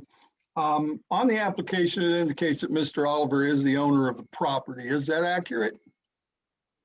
I know he is in current working with the lot split to achieve the ownership of that property. So the answer would be no, he does not own it. He does not own it at this time. And may I ask, just for my own personal, why is Mr. Oliver not here? He had an unexpected family emergency that he had to attend to. Very good. Thank you very much. Are you part of the Principal Home LLC? I believe that's who is that his company that's going to be doing this development? Yes, that's his company. I do have no ownership in his company or principal. Okay, so you're just authorized to speak for him tonight? I'm his agent of the owner. Okay. Do you know how long, does he have any other experience in multifamily development? To my knowledge, this is the first of this type. He does do multifamily and residential improvements and development, but this is the first of this type of project. Okay. On the website, I could only find where there was some house flips that were done. Mhm. Who will manage the apartments? I don't have that information. I'm sorry. Wow. Okay. And you said, how will you arrive at your market rate for the sales for the townhome units? At this time, what we've been talking about is we would be looking at comp sales in the area to understand how the market is doing and set those prices at that time. And it would most likely occur somewhere within probably 75% CDs or construction documents, sorry. Okay, and this is, purchasing the land and developing this a very expensive proposition. Do we have any idea as far as timeline when this might start, finish? We have a projected schedule based on approvals, and a lot of this will depend on civil, because civil takes a lot longer and engineering takes a lot longer than building obviously does. We also have to go through an Ohio EPA approval process. We have projected out that we believe that we'll be starting, hoping to break ground sometime late March, early April. Mr. Chairman, thank you. Thank you. Mr. Cullinan? I think the concerns I had about the development were, brought up by the residents going forward about the 3-story to 2-story, maybe 1-story in the surrounding areas. I don't have any further comments aside from what Mr. Benner brought up along with the residents. Okay, very good. Thanks. Let's see. F before H. Mr. First, you have anything? Yes, thank you, Mr. Chairman. For public record, I do live right down the road from this development. I live on Lancaster Avenue in Old Reynoldsburg. When I moved into town, my home immediately across the street, there was a blighted property. It also joins Mr. Hicks' property. It had been blighted and abandoned for over a decade. My own home was in a state of disrepair, and now it is worth, according to the latest property values I was able to ascertain, more than twice what I paid for it. I think this particular project adds immense value to not only the neighborhood, but also to Reynoldsburg as a whole. I grew up outside of New Albany, and I remember it before anything was there at all but cornfields. And if you move this project just a couple miles up the road on Reynoldsburg, New Albany Road in New Albany at the proposed pricing that has been shown, they would eat this up. Every unit would be occupied immediately. I think this is just a tremendous opportunity that we have for the city of Reynoldsburg using very high quality materials. I think it's a very attractive design aesthetically, and I'm very appreciative of the applicant for bringing it forward. Thanks, Mr. First. Mr. Hicks, you want to make some comments or questions? Yeah, thank you, Mr. Chairman. As Mr. First mentioned, I live on Lancaster Avenue, south of Main Street. And I'll kind of share the same story. My wife and I bought our house on the south part of Main Street. It was vacant and had been empty for 10 years and run down and abandoned. A lot overgrown with trees, and most of the houses around us were in poor condition. And that was in 2012. And from that point until today, our neighborhood has significantly changed and improved. Old Reynoldsburg now has places to go and things to do. Prost and the new Vicks. It's the lifestyle, and Old Reynoldsburg has significantly changed. I'd like to make, and Mr. Chairman, I promise I'll try to be brief, but this project, I think, there are some valid concerns, and I think there are some things with neighbors that we need to make sure that we are addressing. I'm always a stickler when it comes to property boundaries, and the setback only being 8 feet, but then, you know, potentially 10 feet here to the property to the north, I think is of great concern. And the properties that back up to this property on the back, I think need to make sure that we are properly addressing our residents and neighbors' concern. I think that this is the type of project that overall fits within what we were hoping to achieve as going through this long process of planning and rezoning of the city, because I think that Old Reynoldsburg will become more dense. There will be more density. It will be more walkable. More housing closer to the center of our city is a good thing in regards to lifestyle and what's going to happen with that. Understanding that there will be additional traffic from this project, but additional traffic has to be mitigated, and we can mitigate traffic through the tax revenue that it will be generated in order to update our infrastructure and our road system to accommodate that. Some of the specific things that I think that we as a board need to consider is the building height. I think that if this was 2-story townhomes with the 2-story gardens in the middle, would be much easier to approve. I think having the 2 stories above the garage, effectively making it a 3-story building, backing directly up to single family and single family down the street makes it somewhat challenging. So if there's a way that the developer can accommodate the same goals here, this project, and taking the 3 stories down to 2, I think that would significantly reduce the amount of concern from the neighbors. Sort of a technical thing, the wetlands out front in regards to stormwater, I think that we need more detail on how those are going to be planted and maintained. A wet basin is tried and true and been done many times before. And I'm not saying that I would prefer a wet basin over a wetland basin, but I have done wetland basins before on other projects in other municipalities, and I have had to be educated on them, and that they do require very specific planting details and also different than what most people are used to in regards to maintenance requirements, which are details that I think could be addressed in a plot grade and utility plan, which would come later in our process. But I want to make sure that something like that is addressed because it's going to be front and center on this project. And I want to make sure that that wouldn't become an eyesore because it wouldn't be maintained properly. So that needs to be on a plan on how it's addressed.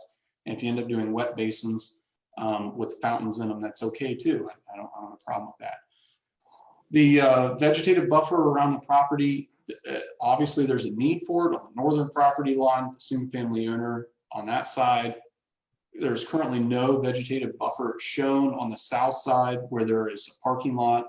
And this is less of a concern about the church. I don't think that residents of the church are going to be concerned, but that when those cars are parking, they're going to be, the headlights are going to be pointed directly into a lot of these units. So I think that a vegetative buffer needs to be included on the south side.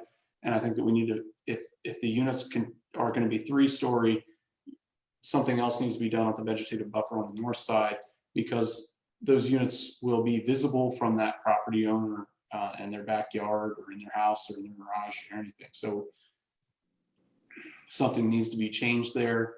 Specifically, another detail, the asphalt shingles, the section that you showed on asphalt shingles is like a square, it looks like sort of a 15-year is what they call it, asphalt shingle. I think that we would expect that and Reynoldsburg to be a dimensional shingle, like what they call a shake style, or if you're able to do a metal roof, which is what it sort of looks like on some of the renderings or some of the black and white drawings of the buildings. But that sort of 15-year shingle, I don't think would be appropriate. It would need to be a higher quality shingle. And I think that's probably more just sort of an oversight, but I want to make sure that that's pointed out and addressed. We covered that. The last thing I'd like to address is sort of the wow factor when you look at the elevations of a project like this. And I can completely understand people that have lived in Reynoldsburg for a significant amount of time to see elevations like this close to their home and to be concerned. But that same wow factor also incorporates all of the change that we are seeing in Reynoldsburg. And it just happens to all sort of come out to you in an elevation of a building. I think that buildings like this that are a modern farmhouse look certainly are within the times, and every development and house in this community is all sort of a creature of when it was created. And this is sort of the cutting edge of where we are on what's going to happen with development. And aesthetically, I think it is pleasing. And I think this property is specifically not in Old Reynoldsburg district. I advocated to make sure that neighborhood just to the south of it was included in Old Reynoldsburg when we were going through this process. I'm an advocate for Old Reynoldsburg. I live in Old Reynoldsburg, and I kind of joke that I want Old Reynolds to be more historic-y, to be kind of silly. I think this project being adjacent to it, just to the north, is a great transition from what we want to try to do in Old Reynoldsburg. This is a hardy plank project. This is not a project made out of vinyl. This is a hardy plank project, which is much more expensive to develop, and it will definitely add value to our community. So to conclude my comments and questions, I think ultimately I'm supportive of the project, but the 3-story issue needs to be addressed. And I think that it may be best if we table this for a month and ask the developer to see if they can figure out a way to address the height issue with the adjacent single-story single-family homes that surround this project. Thanks, Mr. Hicks. It's Mr. Zollers. A couple of things. I too agree. I think this is a beautiful look. I think it's going to enhance downtown. It's going to do a lot of good things for the Reynoldsburg community. Coming down Lancaster, though, can we entertain maybe the thought of putting a duplex or separating those 4 units that stick out like a sore thumb and put 2 on one side and 2 on the other? Maybe an entrance in there so they can incorporate the larger homes coming down from Main Street towards this community. That way it'll separate it out and maybe not give it a first impression. So real quick here, Mr. Zollers, Mr. Hicks, I think we are a little limited in the requests that we can make of the developer here, given that the majority of this plan is already in spec according to our code here. So let's kind of piecemeal it out here and see what changes we want to make. But I think we are a little limited in what we can request. Well, these are just, to get it approved, they're going to have to get it approved. I hear what you're saying, but that would be something just some thoughts there. Maybe separate those 4 into 2 and have 2 on one side and 2 on the other. What is the ceiling heights in there, Ms. Gelderman? Oops. Yeah, ceiling heights are 10, 9, and 9 for the townhouse units. And then it's 9, 10, and 9. The 10-foot is the main living level, and the apartments are 9 foot. Well, maybe that would accomplish a little bit to get to the reduction in height. Maybe the pitch in the roof would further positively impact the height. Just thoughts. Well, the project is within the 35-foot height restriction already. It would just reduce the overall height of the buildings. Yeah, someone said that heard someone in the discussions that this was a 48-foot building, and it is not. No. Yeah, I didn't think so either. Okay, and these are very large units. 2,400 square feet is a large unit, and I assume that's somewhere around 500 square feet in garage, which addresses the parking. So that's still 1,900 square feet. That's a very good sized place. Mm-hmm. 3 bedrooms, yes. for the end units, and then the middle units are 2 bedrooms. Yeah, so you still take 500 off that, that's still a decent sized living facility. So those are the questions. Hold on one second. I had one other comment.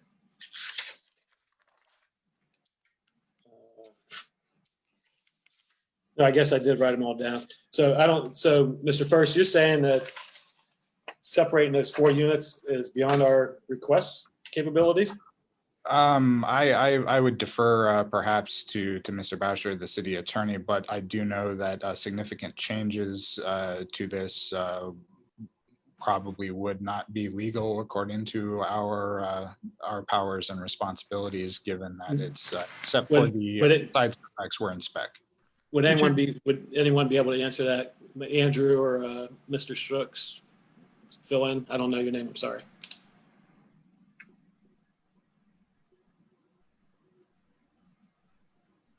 Andrew? Mike, do you want to take this? Yes, Michael Shaw, the Assistant City Attorney, filling in for Mr. Shook. Mr. First is correct. The board or the Planning Commission could suggest or request changes. However, they're very limited in their abilities to mandate them. Okay, that's fine. Well, it's just a request. Everyone's got questions and answers, so that's why I asked the question. Plus, I think it would probably make things a little easier going forward and tie the old 2-story houses right into 2+ or 3. I like it. I think it's a beautiful look, and I think it fits well into the city. The buffering, the fencing, something along those lines, I think should be considered as well. Hey, Pat, I did want to mention one thing to kind of bring it up. In an earlier phase, they actually didn't have any units that sort of fronted Lancaster. I think one of the design aesthetics that Lori brought when she was talking about Lancaster was she brought those units up to the front because, yes, they're 3 stories, but there's actually 3-story homes on Lancaster, all at on the other side of on the road on the west side. You may consider them as attic space, but that's almost what these are as well because of the hip of the roof. And they actually stair-stepped them to make them in line with those existing homes, so it would keep that existing character straight down Lancaster. That was a request by our department to see that, so it would tie in a little closer when you were driving down Lancaster. So I appreciated them adopting that. Yeah, I agree with you 100%. That's exactly where I was going with that. I'm just saying if we had 2 and 2 instead of 4, it might be a little easier to swallow. All right, well, then I heard Mr. Hicks say he'd like to table it, and you have another question or comment? Yeah, I mean, just a few details. And Ms. Gunzelman, you are the architect of buildings, correct? You know, some of the things that we are discussing here, the current pitch of the roofs is obviously intentionally fairly steep. And a lot of times communities ask for steep pitched roofs. So I get that. But would there be a way to sort of combine a reduction in the steepness of the pitch, not to make it a 312 pitch and almost a flat roof? I'm not asking that, but some reduction in the steepness of the roofs and a reduction possibly in ceiling heights or vaulted ceilings and things like that in order to try to get the buildings down a little bit, or some way of scaling the buildings from 2-story to 3-story in a way that has a little bit more awareness of the scale of the buildings that surround this project. You know, to the north, you have a 1-story or maybe a split level, I'm sorry, a single family home. And in the back, you have 1-story ranch style homes. Are there ways that you can sort of rearrange the site in order to accomplish that, or make slight modifications to your design of your buildings in order to kind of reduce their height? I've seen other projects where they put 2-story type buildings in certain areas and then 3-story buildings in the back, so that it sort of scales up. And I'm just asking, in your professional opinion, with this particular site and your product that you have designed for your client, if there is any ideas that you would have to be able to maybe help address some of the community's concerns. Well, thank you for the opportunity to comment on that. If you look at this, even at this 3D perspective, you can kind of see on that front entry piece how that second story, I don't think, yeah, the second story on the very end, how it steps back. Obviously, that presents itself as a smaller scale. So there are opportunities to be able to do certain types of architectural changes to create those types of setbacks that actually make the building look smaller when you're standing next to it. No one ever really sees a building, you know, flat on, like those flat elevations present themselves. They look at them from a perspective such as this, taken it like it across the street or something. So obviously adjusting roof pitches and things like that is something that we can do. The steeper pitched roof is actually a more expensive build. So the client is actually creating a much more expensive type product to create a certain aesthetic, but there's always things that we can do to reduce ceiling heights and roof pitches. Mr. Hicks, you said something about, I heard you say the word table. You want to conclude this discussion for the time being via some sort of motion or a table action? Well, I mean, reading the code, and I appreciate the assistant city attorney here being tonight. I think within the code, we are required to make sure that these projects for a major site plan, like what this is, meet the requirements of the code or the intent of the code. And being that this is a new zoning code that we have all worked very hard on, I want to make sure that we are not starting off the wrong foot with our residents and our neighbors. And I think that I would love to give the opportunity for the developer to make some adjustments to this project in order to incorporate some of the issues that have been brought up tonight, specifically in regard to height or streetscape from Lancaster of what it would look like.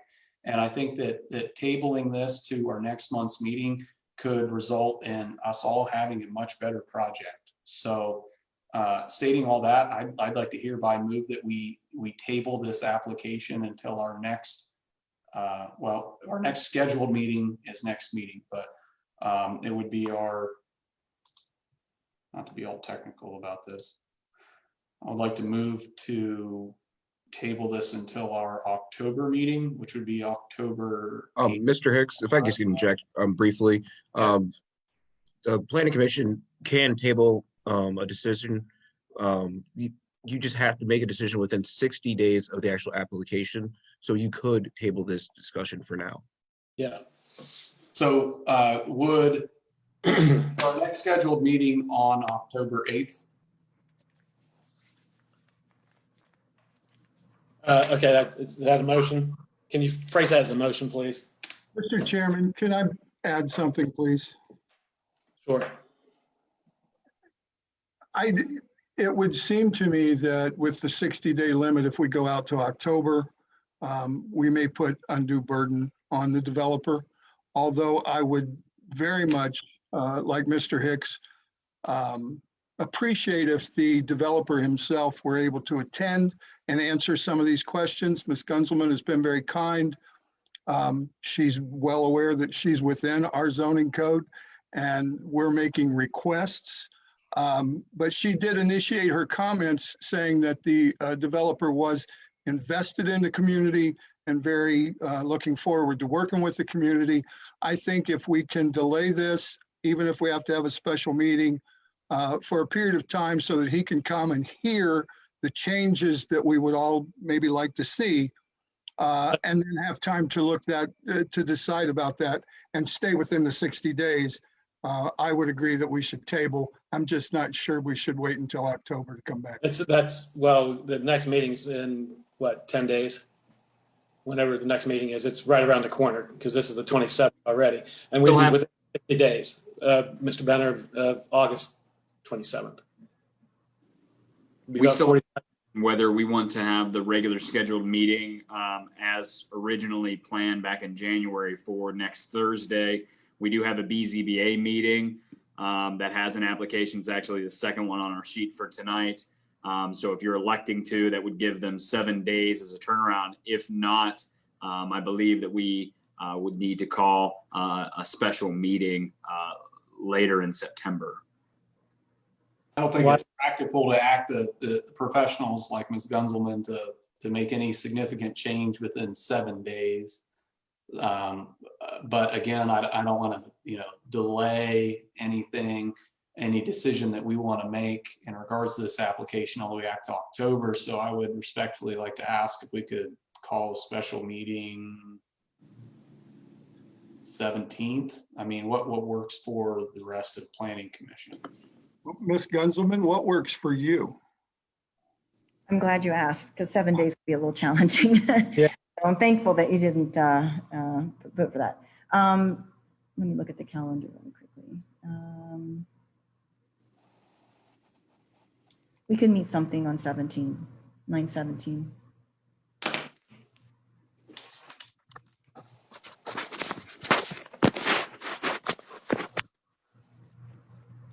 For the record, I'm available on that date as well, and I would prefer that we call a special meeting instead of delay to October.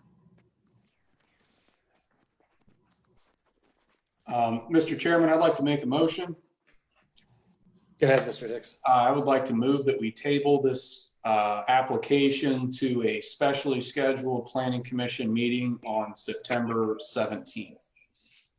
I'll second. Okay, we have a first and second. Emily, can you call the roll on that, please? Mr. Benner, Yes. Mr. Cullinan, Yes. Mr. First, Yes. Mr. Hicks, Yes. Mr. Zollers. Yes.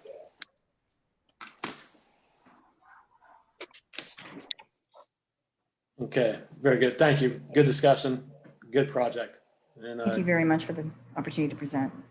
thanks. Okay, one more. Let's get number 2 started so we can keep moving, please.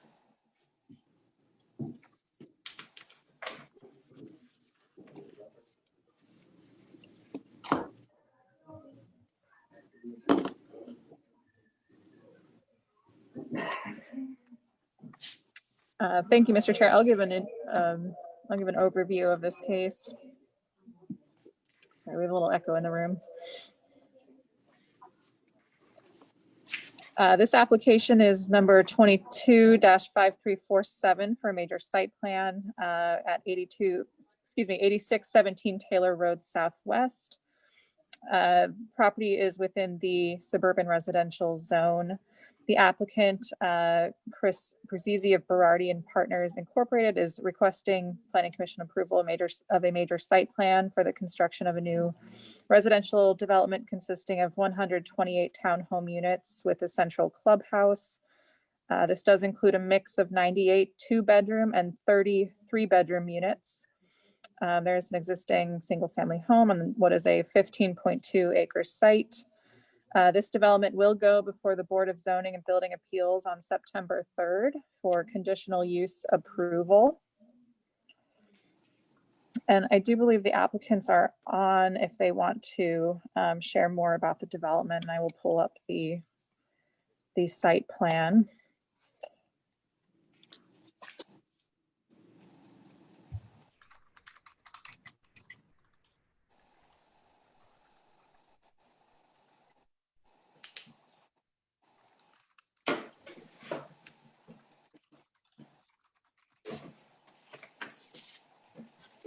While Emily is doing that, let me introduce myself. I'm Chris Bruzzese with Berardi Partners. I have Larry Battery with me, the project owner, and Tom Warner is also present, civil engineer with Advanced Civil Design. Thank you, Emily, for that introduction. Thank you, members of the Planning Commission, for your time tonight.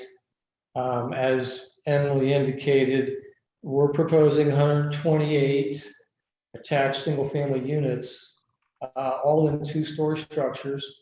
We have a mix of 8-unit buildings and 2 12-unit buildings to reach our unit count, together with a 1-story clubhouse.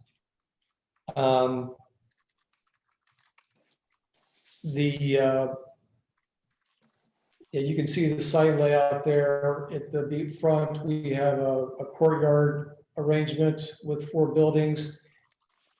Also, when you enter the property, the clubhouse is immediately in view. Other amenities that we are providing together with the clubhouse includes a swimming pool to the rear. The clubhouse will also house a game room, a large common community space, and administrative areas as well. And then as you go to the rear of the project, we have a double loaded corridor with buildings either side. As part of the development, because of the 8-unit buildings being somewhat repetitious, we're proposing 2 different exterior designs. And you don't need to go there yet, Emily, but I just wanted to mention there's going to be a mix of exterior designs as well as a range of colors and materials on the exterior of the buildings to give the project a visual variety. The site will be interconnected with sidewalks from the entrance all the way through to the rear. So it's going to be completely walkable and connected to the adjacent neighborhoods. As I mentioned, the structures are all 2-story. We have 1-story garage elements together with ends of the buildings, which also step down, making it very much at scale with the adjacent residential houses. The proposed materials are a mix of brick and vinyl siding. The vinyl siding will have 3 different textures. We will have horizontal lap siding together with vertical board and batten, as well as shake shingle pattern. So between the mix of colors and textures and patterns, and these are not final, by the way, these are our first look at our design. We've been in process with Larry looking at other color schemes and mixes of patterns and textures, so we're still working on that. But as I mentioned, we'll probably have 3 different elevations together with 4 different color schemes, again, to provide variety. Some of the things that were brought up were concern about the site perimeter. We will provide landscape buffers around the perimeter to buffer the proposed development against the residential properties.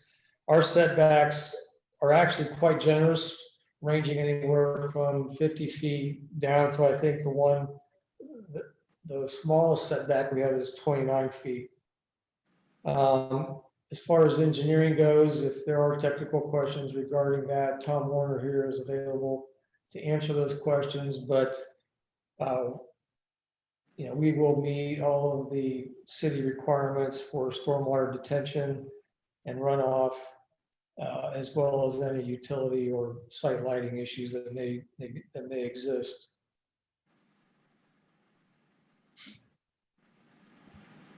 I think, I think someone brought up whether we did an environmental study. We do have an environmental study in place, and there are no issues that we're aware of at this time. So I think that's all I have at this time. If you want to open it up for discussion or questions. Commissioners, anyone want to get things started? Mr. Chairman, if you don't mind, I do have, I have one question. In our code, well, first of all, the decision in regards to density, I believe won't actually be addressed by us. That's going to be addressed in regards to BZBA and how this project fits within the existing suburban residential zoning. But within the suburban residential zoning, setbacks, rear setbacks, I believe, are determined at 30 feet for suburban residential zone.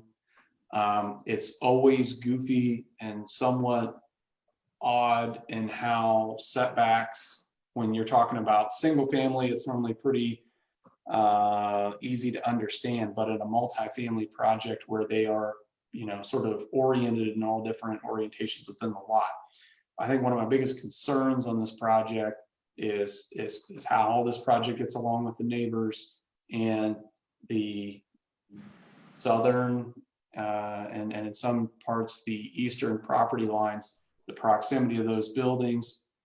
I don't see the setback number on there, what that setback is to the property line, and then what buffering, vegetative preferably, plantings are included to help screen if those units are significantly closer to the rear set to the property line than what the adjacent single family is.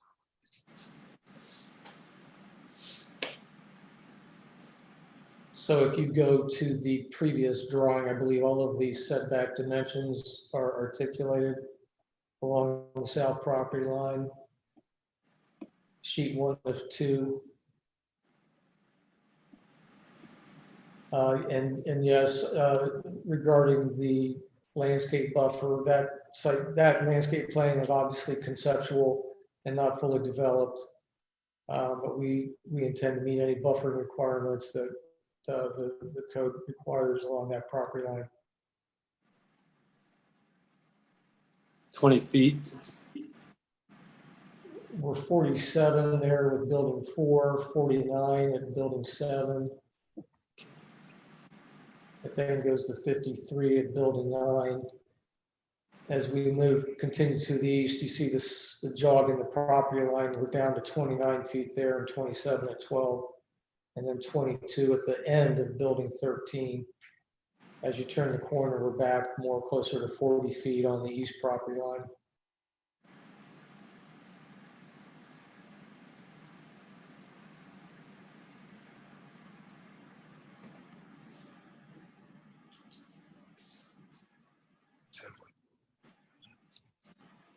Yeah, Larry just made the point that there is considerable existing vegetation along the property line that we will endeavor to retain to the greatest extent possible.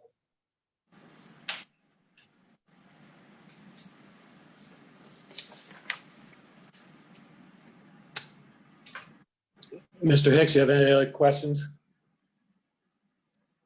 No.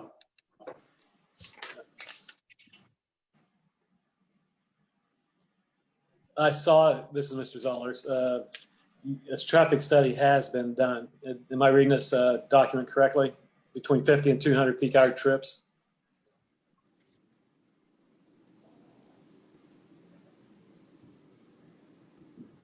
This is Tom Warner with Advanced Civil Design. A specific traffic impact study has not been provided for the property at this time. Okay, you got something here, use for major site plans. It's got they're between 50 and 200 peak hours checked or X'd. They did submit a traffic access study, which was required for the conditional use to be reviewed by BZBA. Okay, all right. While I have the floor, I was hoping to address some of the concerns and questions that were sort of brought up. And then I do have one condition that needs to be made based off of an adjacent property owner. Emily, if you could move to the north of that detention pond, we will get that out of the way. There is a home that is to the north or to the side of that property. Its current easement allows its access to Taylor Road. The developer is currently working with that property owner through a contract to build a separate road to the north. And we won't get into the specifics of that civil matter. However, there does need to be a condition that is made that normal access pre and during the construction is at all times there. In addition, there needs to be a permanent access that is from that occupied home, either via through the neighborhood itself, but I actually think it's going to be going up north into Candidate Court, as that property owner also owns a small parcel to the north. So I want to make that very clear that there needs to be normal access during all phases of construction.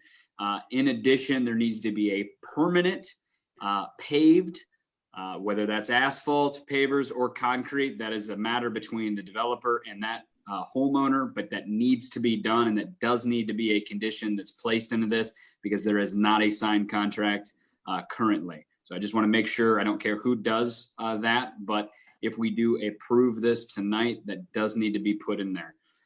Additionally, I wanted to talk about some of the water quality problems sort of over in that area. Just as we kind of touched on a little bit through Lancaster, I had our city engineer take a look at these, as well as some of the pictures that I think I had actually sent back to Emily. That is some of the flooding concerns. This is to the east of the property line. Therein lies sort of a kind of a rainwater collection point. I know the property owner to the north has had several problems with that and not even being able to utilize their own easement. One of the major concerns that we had as the city was making sure that we're not going to add to that problem. In fact, making sure that we're going to mitigate some of that. So I had Ryan Andrews, our city engineer, take a look.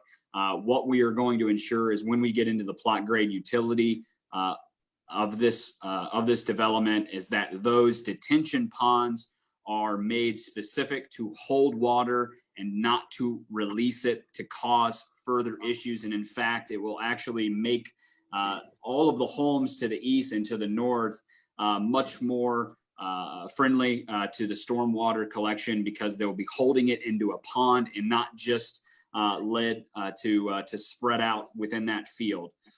So that will be resolved. And there are plenty of laws that are already on the books to protect civilly other property owners and their property rights from disturbances to their property, noise ordinances, as well as water collection. That's an absolute civil matter from one property to another. So all those will need to be taken into consideration, just like as any other development that gets built along this. So I wanted to bring that up because I know that there was a concerned resident that had absolute valid concerns, and we will ensure everything that we can as the city through any sort of engineering process and through the construction process to maintain that to that level. We also require silt fences, which will be put around the property during construction to take down debris and things of those natures. Those are all covered later in different phases when we get to those. I think there was a trash compactor that got brought up, so maybe the developer can take a look at that. And then there was a fence. They would need a variance, just like anybody else would need a variance to get an 8-foot fence. But I'd allow Planning Commission to make that call, whether they would want a privacy fence to be over there or just some really great vegetation and screening later on. This will be next Thursday for BZBA for the conditional use. They will review that conditional use. This, again, as submitted, is for the major site plan. One other thing that I wanted to talk about is to the east, since we've got it on the screen. You can see that those are a different mix. That is a paver to the east side. And yes, that is a connection to that road that is to the east. But that is not a connection point. There will be breakaway ballards. That entrance is only for emergency vehicles only. There'll be metal ballards put in that will have a breakaway speed. So if a fire truck needs to get there through access, they will be able to, but that will not be open to the public for the homes to go through the development or from this development to go into the neighborhood behind. So there will be that buffer space. I know there were some concerns about that. Outside of that, that concludes everything that I needed to discuss. Commissioners, comments, questions? Mr. Chairman, did you want to run the alphabet here again, or you just want me to jump in? No, jump in, man. All right. Personally, in regards to the neighbors and the screening, given that we consistently hear that people enjoy the rural charm of Reynoldsburg, I would be more supportive of increasing the vegetative screening for the adjoining properties than requesting any sort of fence be erected. That's really my only comment. That's a good point. I agree. I agree. I think the vegetative stuff grows and becomes, integrates in the community much better, and fences become eyesores. Mr. Benner, Mr. Cullinan, anything? No comment. Oh, that's right. Sorry about that. Mr. Benner? My only question at this point, Mr. Bowser, the whole access point for the house that's on there, I'm not following that quite like maybe I should. And if that's going to have to be a condition, I'd like to understand it better, where it's located now and how it's going to be located, or what our conditions should look like. I understand, Mr. Benner. Thank you. Ms. Wheeler, can you bring up that map one more time? And I will try to explain that. Can you see the house that is in the gray right there that has the pool to the east of it? Or yes, to the east of it? Right. You do see that, Mr. Benner? I see it. That home right there currently, as it stands, you can see the driveway. As it moves to the south, there's a little bridge that goes over the little creek that's back there, and it goes out, and it actually follows that gravel drive out to Taylor Drive. So the development, as it stands, will be taking over that home. The homeowner owns the other home with the other pool that's further to the west. All of that will be demoed. That's private property. They're the ones that are selling this to the developer. My request, and it does need to be added, this is not an option, because there is an in-place legal easement. It needs to be added. It's not a question. What we need to do is we need to add a condition. If we're going to approve this, we need to add the condition that there needs to be normal access during all phases of construction and permanent access to either to the north or permanent access through the neighborhood. I believe this property owner and the developer are working on a contract. Now, the developer can talk at length to that. The city cannot. It's a civil matter between those two. But I want to make it very clear that we need to make sure that that homeowner retains the access that they currently have now, whether that be via Taylor Road or a driveway gets built to the north into Canada Court, which I think is where they're leaning. So that's what the condition needs to be made. Mr. Chairman, can I request that for a technical request like this that I think is absolutely necessary, can we get the address of the house that needs to maintain access to Taylor Road so that we can be very specific and precise in any conditions that we include on this?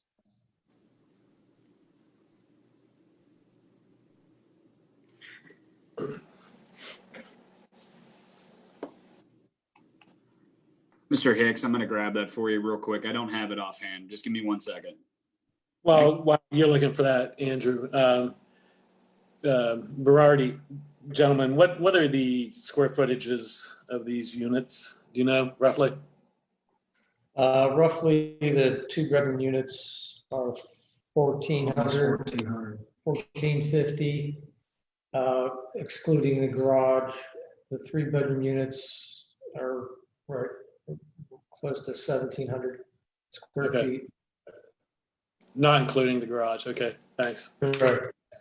Mr. Zoller, I know you guys asked the question. 8619 Taylor Drive. That is the home that needs to make sure that they maintain normal easement and access to that home.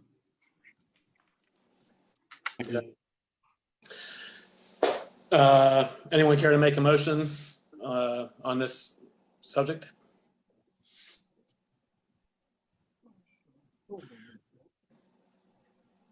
I do want to clarify, we also do need to add another condition onto this as well. That condition is that if we do approve this tonight, the condition is made that BZBA approves of the conditional use. So that needs to be put on there. Mr. Chairman, I'd like to make a motion. Go ahead, Mr. Hicks. I'd like to move to approve the subject application conditional upon the following conditions. Firstly, that the applicant get approval from BZBA for a variance. Secondly, No, not a variance, conditional use. I'm sorry, I would, that the applicant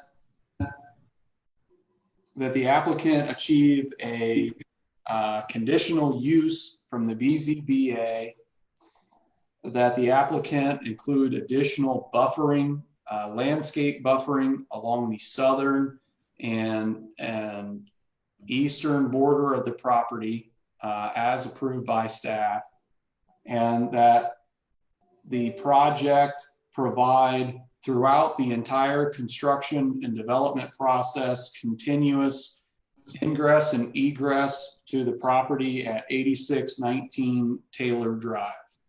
Taylor Road. Taylor Road. And Mr. Hicks, and permanently too. Don't forget permanent. It's not Taylor Road. If you're going out this way. Well, it'll be permanent access to Canada Court. So just to clarify, if the owner chooses to provide access to the north, it will not be to Taylor Road, it would be to Canada Court.